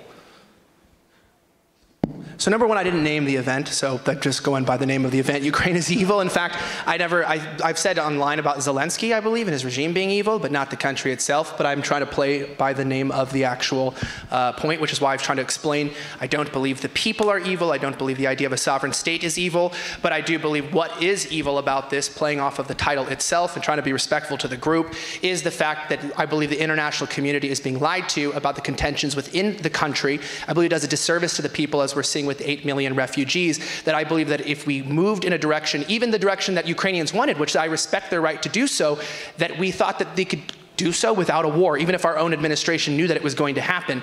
So I think that we've been sold this idea that there was like a bully, and there was this peaceful state, that there was no division or contention, and Putin has just moved in and people are victims. But at the same time, it's something much deeper, much more complicated, and due to suppression of algorithms and agreements from people like Alphabet, even DuckDuckGo, TikTok, etc., suppressing Russian creators and news outlets and only allowing certain types of information to come out, has given us a very skewed perspective and inaccurate perspective, and I believe it does a disservice to, once again, finding peace or some stability in the country, which I believe everyone there is entitled to. So I hope that answers your question. And again, if I had named the event, I probably would have chosen a different name, but I try to go with respecting the group and what they choose. Can I just say that, like, do you believe what you're talking about here? Because I believe no one in this audience is convinced in the slightest. That's totally fine, Genuinely. yes. I'm not speaking out of like a place of hatred for you or your argument. I just mean, like, half of the things you just said, you didn't mention once. Algorithms, DuckDuckGo, TikTok, these are all just, you're coming up with that now in response to this. That's all. Okay, well, I do believe it. Thank you. Have a good one. Okay, I'll try to keep this one quick. I just want to preface it by saying I hope you do more events in real life Destiny. I think like Twitch is a hellhole, and like what's it? I think it's better to actually like get out in the real world and like do this sort of stuff discourse-wise. But as far as my question goes, you've mentioned earlier that that your original take on NATO expansion, like years back, you felt that like it was a mistake and you regret it in that sense, like as you've like come to like see more information, if I recall correctly. But my question is like, I guess the situation, like the discourse surrounding it, like exactly like, what have you learned in the context of being both like a consumer of information and like someone who propagates information? I think that being somebody that was pretty far left from probably like 2015 onwards, and I'm still pretty far left, I think it's very easy to, on all the populist fronts today, really, even Trump fans or Bernie fans or far left or far right people, it's very easy to just kind of have a foreign policy opinion that everything the U.S. does is bad, especially being, I'm 33, I was raised in the big Iraq war that lasted for like 20 years, in Afghanistan, kind of like failures of U.S. policy. And then when we think about like how the United States conducted itself during the Cold War, especially in places like South America, you kind of look to U.S. foreign policy, you're like, oh, the U.S. is horrible, it's evil, that's it. But I noticed that this is kind of the extent of the conversation. And the more that I argued with far left people that would kind of justify the actions of the Soviet regime, and the more that I would compare and contrast it to the United States, I would say, okay, the United States has definitely done pretty bad things, but the Soviet Union definitely did as well. This was definitely a two-sided conflict in the Cold War. It's not like the United States was the only player. And then when I kind of look at, I feel like there's a market, and I'll say this as somebody that sucks at history, and there are people that know more than me, but the feeling that I get is there's like a market change in the 90s and onward for kind of how the U.S. conducted foreign policy compared to prior to this. And when I look at like NATO operations in, in places like Bosnia, even in places like Libya, and I kind of look at the justifications for these. I look at the support or lack of support they get from the UN, or even places like China or Russia. I feel like broadly speaking, I can support the concept and the idea of NATO, and I can support broadly like the missions and the scope of the missions that they enact. And I think that NATO broadly represents something that increases the, I guess like the security of Europe and kind of like the trust and confidence in the United States. And I think that that's something that's worth admiring and maybe even worth supporting, especially when I compare that to how Russia conducts itself with people along their borders. So this question is for Elijah. You made a clear distinction that Ukraine has lacked the ability to form an identity. However, historically speaking, Ukraine has been exploited and torn apart by Russia and the West. If Russia was truly liberating the Russian/Ukrainian people, how do you explain Russian-Ukrainian factions unifying with other parts of Ukraine, where even the Russian Ukrainians are seeing Russia as the aggressor? Great. Okay, so thank you for your question. So interestingly enough, I do not believe that Russia, like I said, is justified in what they're doing. I've said he's not justified. I think he was serious about what he was doing. I think the threat was minimized, I think to the point to where our own public did not understand what was going on. And I believe as long as the continued resolutions are ignored or the treaties, the war will continue to escalate. Is he right for what he's doing? No, I think people are seeing that this is going to be an increasingly very contentious and deadly and costly conflict. But I do believe, ultimately speaking, that we have to take one country and each country at its word, and as long as the resolutions are not acknowledged, as long as there's not a neutrality or a place of agreement that takes place, things will escalate, and with increased foreign aid, increased military aid from NATO, from the United States, and from, I'm not even entirely sure where all the money's coming from, because not everything's declared, but I know NATO's giving money on the EU as well. There is going to be an escalation to the point where this could be a greater and a larger conflict, and I do believe that ultimately, if something happens like this and things get to a point, people in the country could say enough is enough, not want the West or the East, want their own sovereignty, and again, unite together to fight. So I'm not against them doing what they want. That's my whole argument, is that I don't think Russia or the United States had the best interest of the country in mind. I think they both are using the country as a puppet state in terms of power grabs against each other and influence, and I believe the people themselves are not united and do not fully understand the direction they want to go by the distinction between the two Eastern and Western regions. So yes, I acknowledge that's true and people are doing that, and I wish them the best. For Destiny, how do you think that Obama would have handled Ukraine? I have absolutely no idea. May I hold that? No? Oh, okay, never mind. All right. So essentially I have one question. I guess this is more for Elijah, but Destiny, feel free to chime in on this. You had mentioned that Putin's primary motivation for the invasion of Ukraine was essentially like a prophylaxis, because the Western world was pressing down on Russia, and the Russians got scared. My political beliefs have changed over my life, but ever since I was a child, I've thought NATO has been a waste of money. And the recent events have shown that NATO is essentially worthless and is not worth any of the money that's been paid for it for the better part of 30 years now. If I am just, a moron here before you, wouldn't Putin have also came to that same conclusion, especially since NATO has not really done anything to combat Russia's invasion? So you're asking if he's come to the same conclusion that NATO's worthless, or what is the exact context? What's the actual question? Ultimately, how can you say that NATO was the boogeyman that has been haunting the Russians for the last 30 years, when NATO has shown that it is completely impotent and essentially left Ukraine to Russian invasion uncontested?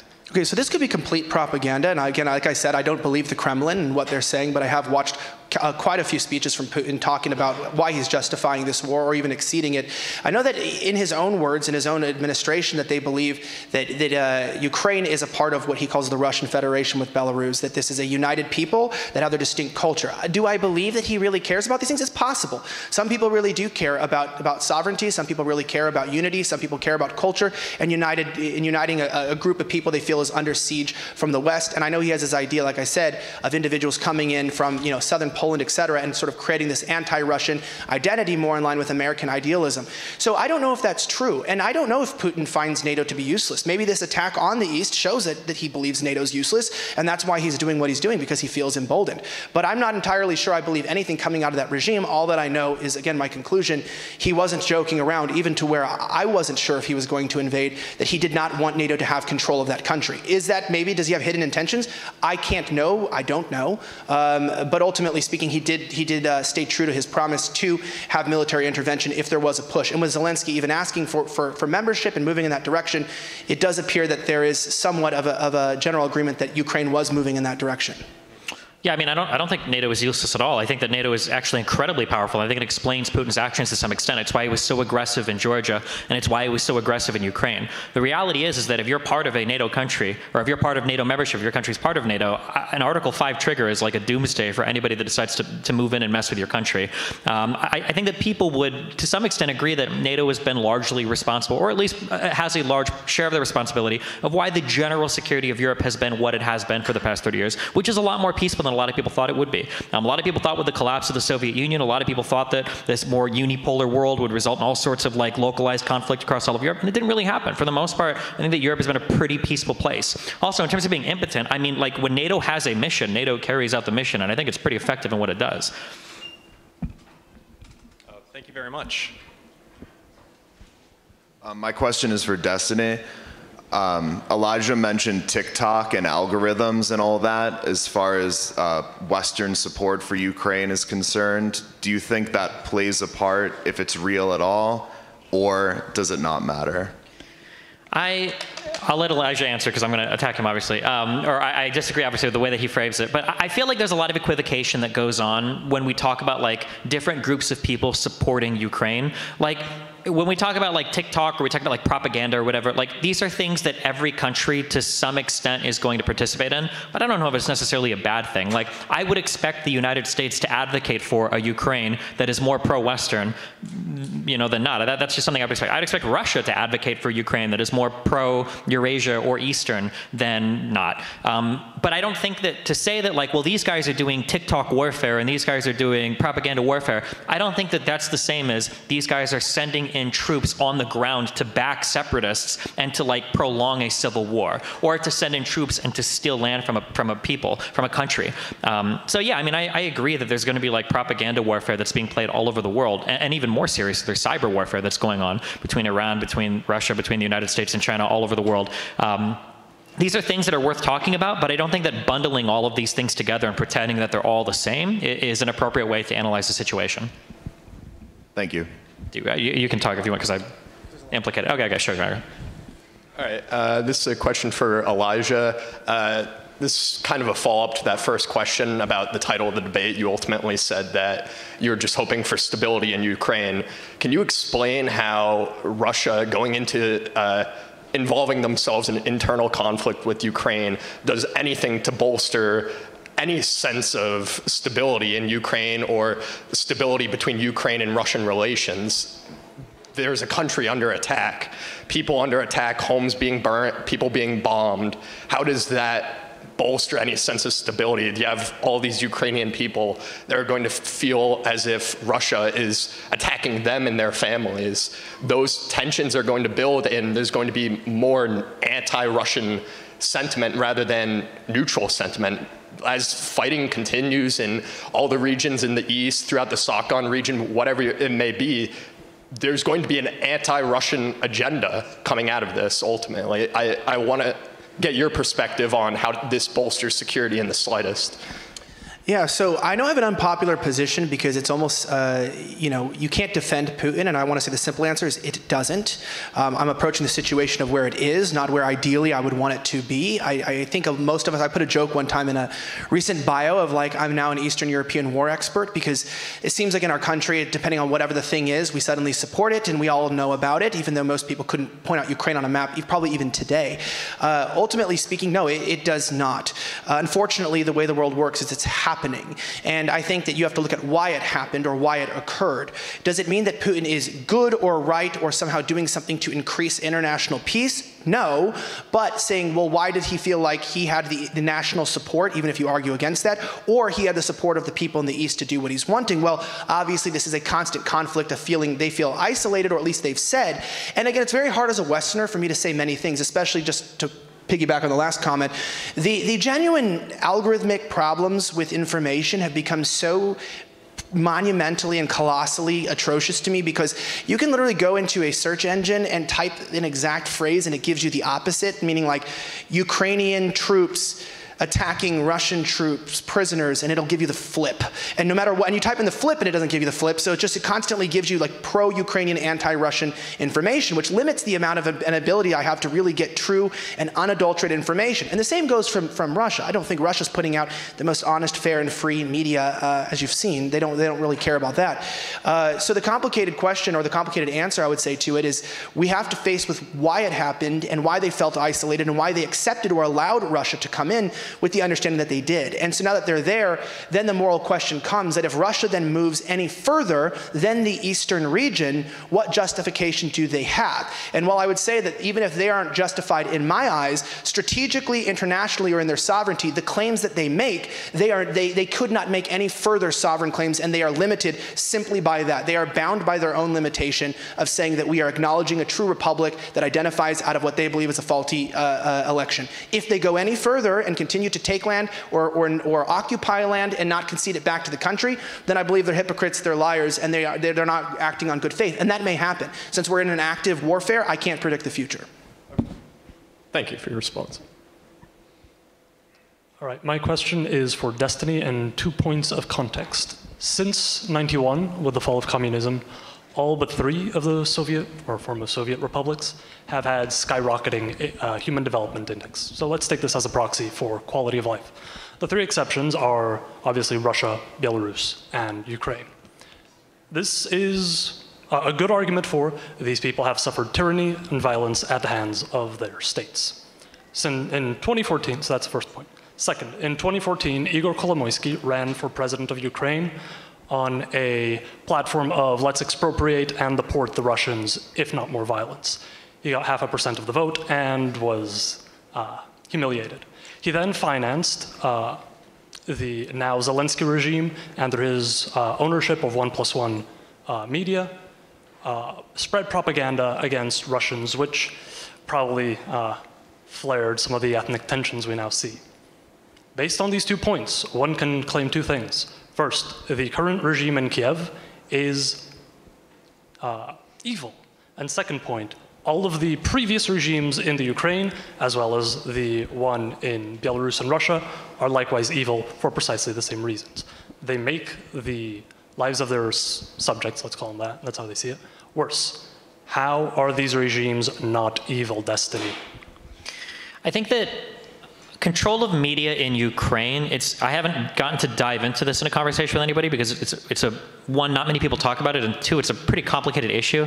I had a friend that was, I had a big debate with Fuentes on this, and we talked briefly about it, but there's like a huge history in Ukraine, I say history, but between like 91 and 2014, there have been a lot of different like oligarchs that control different radio stations that have been vying for getting their particular propaganda on the airwaves, supporting different factions. I've heard, for instance, that, so people talk about how Ukraine is trying to push the Russian language out of, or the Ukrainian leadership is trying to push the Russian language out of a lot of Ukraine. And the reasons why I've heard for that is because, especially in places like in Crimea, there's a lot of Russian propaganda that's, streamed across the radio waves in the Russian language. I've heard that in earlier regimes, part of the reasons why some of the far-right parties were able to get as strong as they were is because part of the regime leadership was trying to get those people to be more powerful via spreading propaganda on the radio in order to split the votes between other like opposition parties.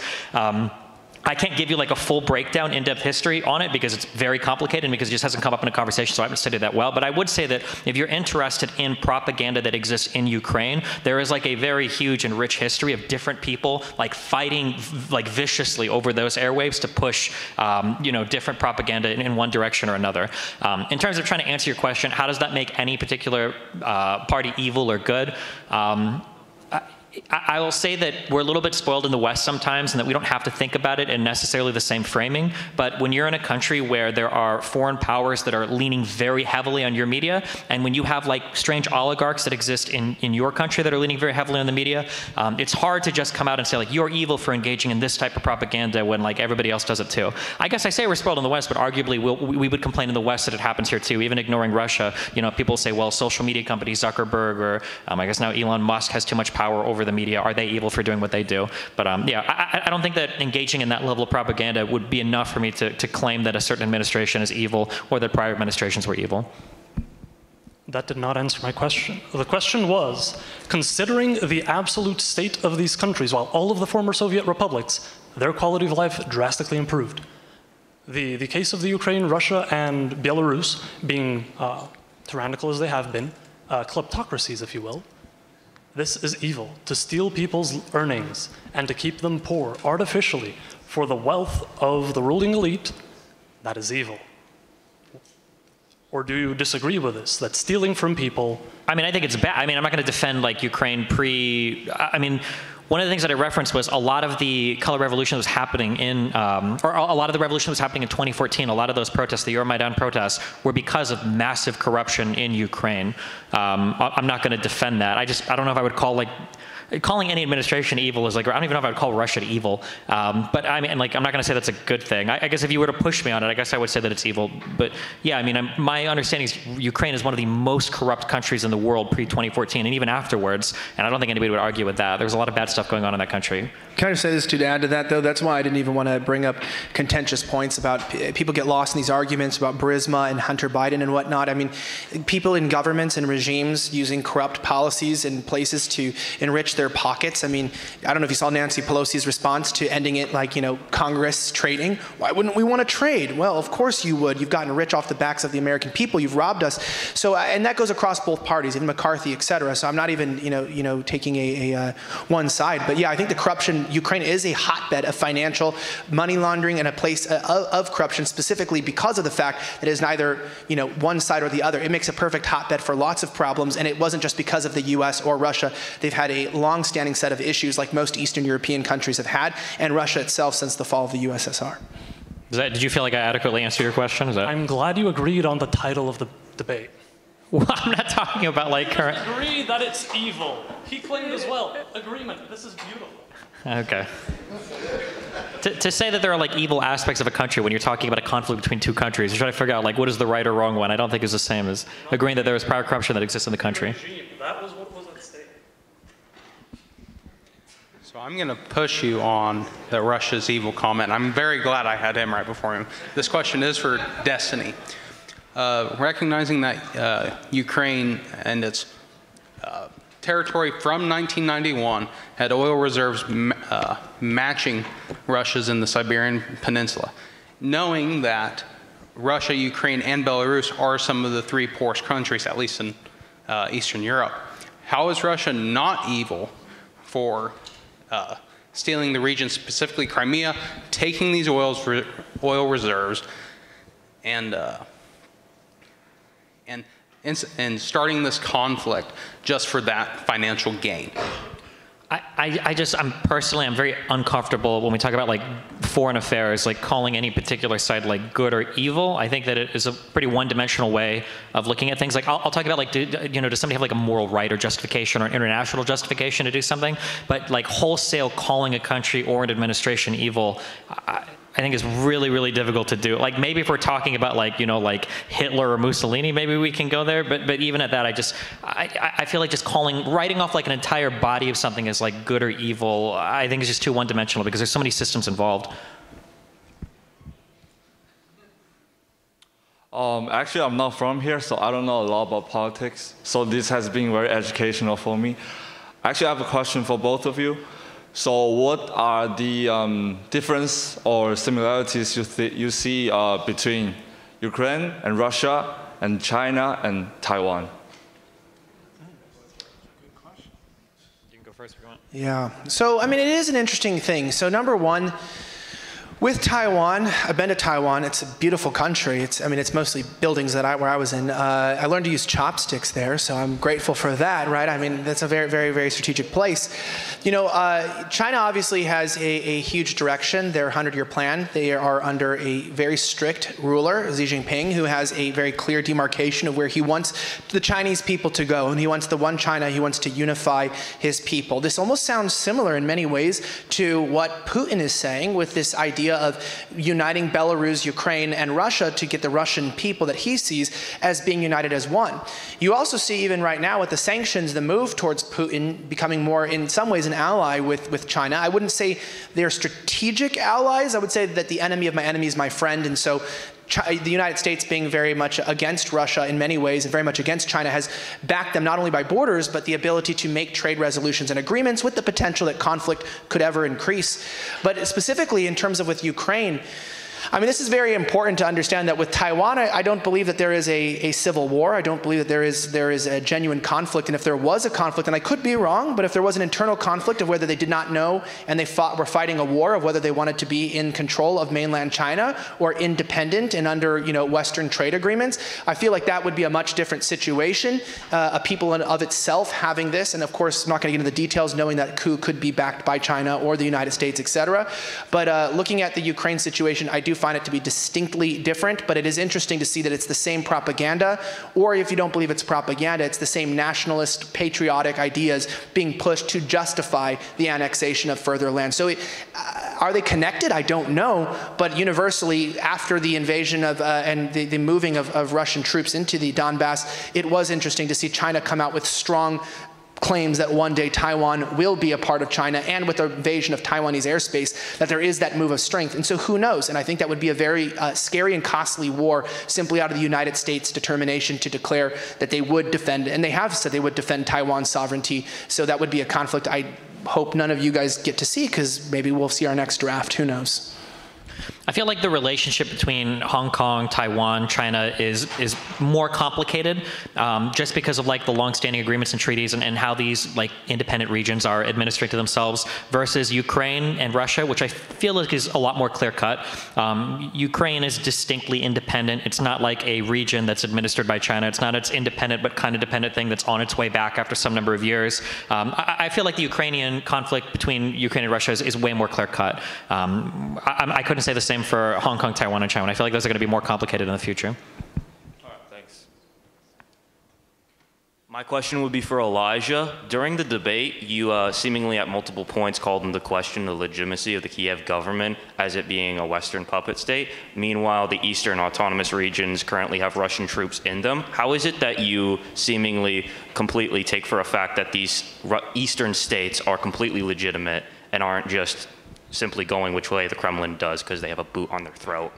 So I don't, simply stated. I think that the fact that it has not been resolved internally, and it's still an open conflict, I don't think anyone in this room has as much information today as they do about Ukraine and the conflict that they probably had just back in January of this year, because it was of intense interest since 2014, 2015. It has not been a massive discussion, other than, of course, the quid pro quo and, we're talking about with Hunter Biden, corruption and money, the military strategy and the differentiation between the independence of certain regions backed by them. No, I do not know who legitimately is involved, because like I mentioned, I can't defend Putin because it looks like both countries were trying to influence the election, and I'm saying that I'm not coming in and saying that it was an unfair election or that it was corrupt. I'm saying they are, and since they haven't resolved it, I do not know. So I'm neither defending either. I'm saying this is a genuine situation where you have to let the people fight it out, and that's what it looks like to me. But of course, I do want to say this absolutely.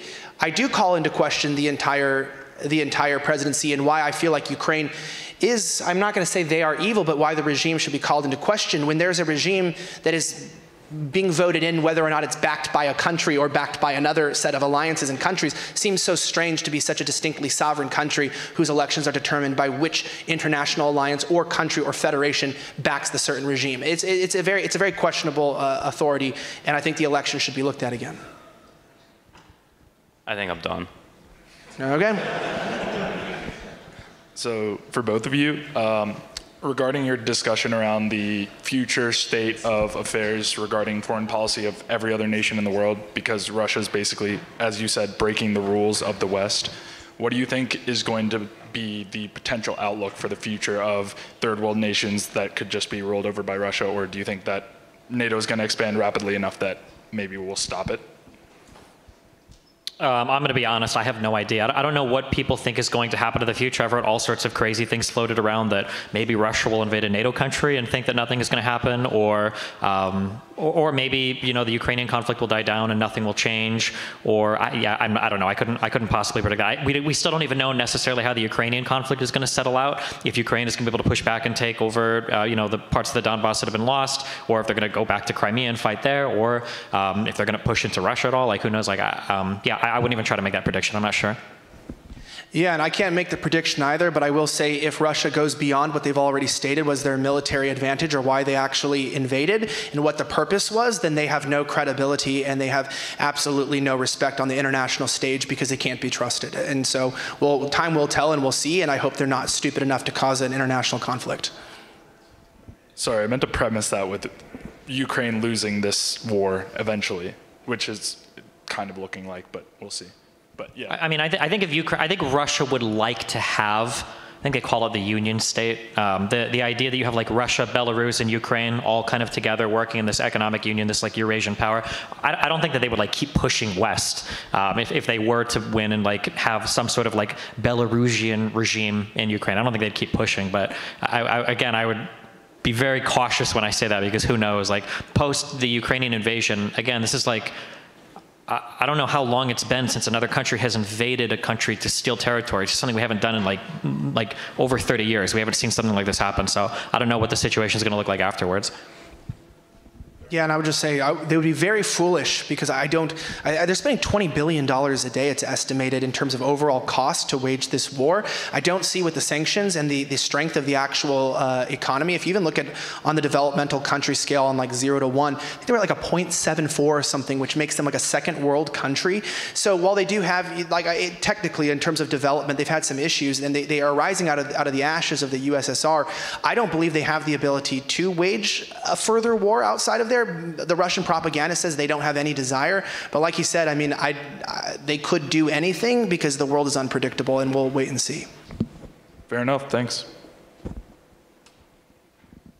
So for both of you, with more and more of the reports of like war crimes coming out from the Russian military within Ukraine, certain heads of state have come out and said that Russia is engaging in genocide. Would you guys agree that Russia is committing genocide, or is it too early to say yet?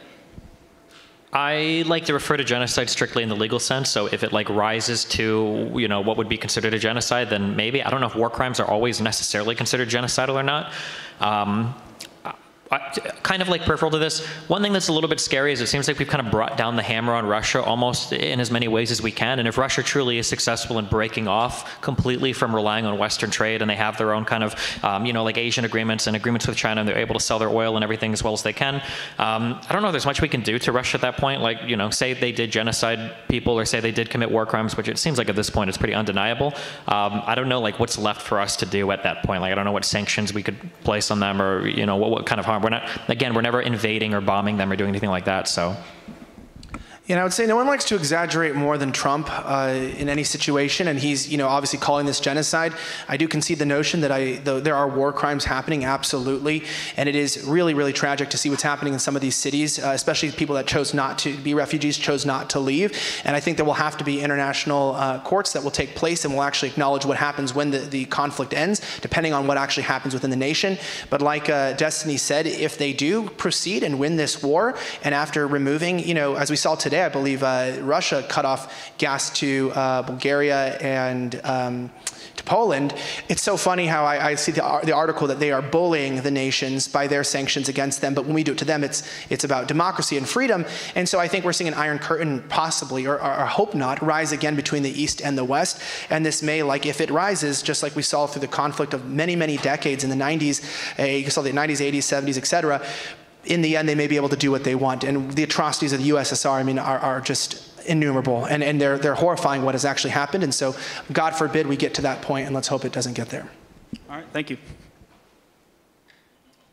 Hello, I have a question for you, Elijah. If you acknowledge the extensive evidence that the separatist groups have strong Russian ties and are strongly being influenced by the Russian administration, why do you frame the group as being more of a independent separatist group with genuine interests for independence rather than more of a proxy army for the Russian administration's interests?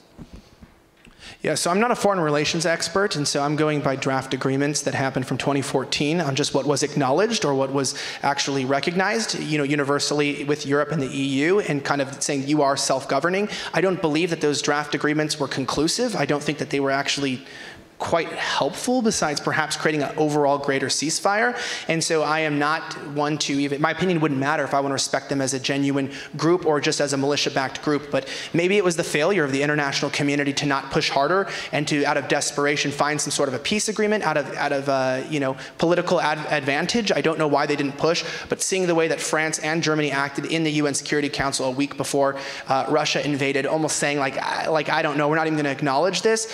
I don't believe the international community does recognize the eastern part as a legitimate government, even if the agreements say so, and I don't believe that Ukraine does, based on their own admission by the ambassador during that hearing, and so that's, my opinion would be negligible here.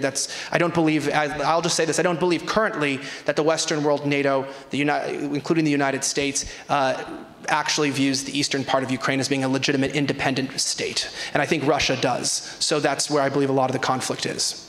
But it seemed like from your argument that part of Ukraine being evil was that they weren't recognizing the independence of this state? So again, I didn't make the title. I mean, it's a great title to get people to come and get your posters ripped down. Ultimately speaking, and I try to work within the parameters of any type of discussion, I believed that the regime was evil. I believe that the war was misrepresented, the conflict was misrepresented, and I believe that the West is being lied to, the populace, like through the algorithms, etc. We are suppressing the truth about what's going on.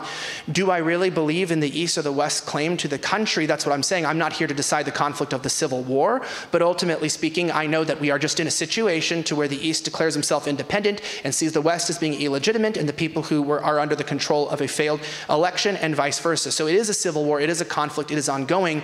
And again, like I said, I don't justify Putin because yes, this is a high escalation and only time will tell if his ultimate goal was to recognize a country for independence, but his track record, Putin doesn't have exactly a very good honesty record with the global stage. So we will have to see in the coming weeks, months, and years, and I hope the conflict comes to an end soon.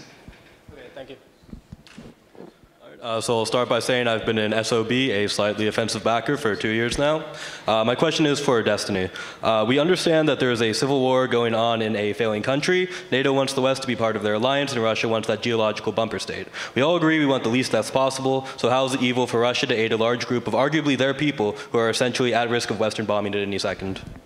I'm going to answer quickly because he told me to get out of here. No. I mean, I think Ukraine has their borders. I don't think that a group inside Ukraine wanting separatism is enough to violate those borders. It's as simple as that. Thank you. Hi, this question's for Elijah. So I actually agree with a lot of your political views and on your show and otherwise on the slightly offensive show as the previous previous questioner asked.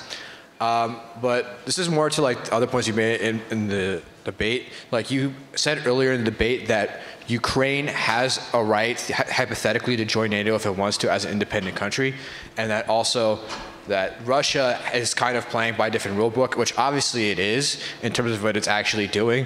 But at the same time, it's not like Russia is not subscribing to the rules that you can't conquer other parts of the country. Like, for example, Russia recently just condemned Israel's supposed occupation of the so-called Palestinian territories. So obviously they do consider some sort of idea of national sovereignty and national borders important. So I'm just kind of wondering, like, how is the Ukrainian government evil necessarily? And obviously they're evil, perhaps evil for other reasons like corruption or various other reasons, but how is they evil for specifically for like even hypothetically entertaining NATO or hypothetically entertaining, you know, Western powers, so to speak? Yeah, so we have to keep this really short. They're not evil for entertaining, I believe, the way this was represented to their people, that this could happen, that this was something that could just be done, not realizing that there is no end to a war that was active, there was a ceasefire, and that there was going to be escalation. And I don't know if the people in the country, knowing they were going to have to flee and there was a guaranteed military incursion, would have been so friendly and made such an open understanding and trade deals, etc., and had a national populist understanding they wanted to join NATO or join, I don't really think the EU as of right now wanted to move closer to the West, might have had that same thought, knowing what they would have undergone as a country. And so I believe it was misrepresented, it still is being represented, and I feel like that propaganda war is really what's the most evil part about it, and my heart hurts for the Ukrainians who are currently in the position of having to leave their homes. I wish that on no one. Okay, thank you. I don't want to waste any more of you guys' time, but thank you. My question is for Destiny. Do you believe that the Ukrainian conflict will end before you're unbanned on Twitch? I have no idea. Good question. This question's for Steven. How many pair of pants do you own? I actually, when I find a shirt or a pair of pants that I like, I actually buy like 5 or 10 of them. I'm like a video game character or like a cartoon character. If you go upstairs to my suitcase right now, I have 4 more pairs of these exact same sweatpants, so. All right, thank you. I guess I'm the last one, so I'll begin by thanking you both. Elijah, I'm still trying to understand exactly what your main thesis is. So you're against the coverage of Ukraine because you believe that the Ukrainian government is corrupt and not serving the best interests of its people, correct?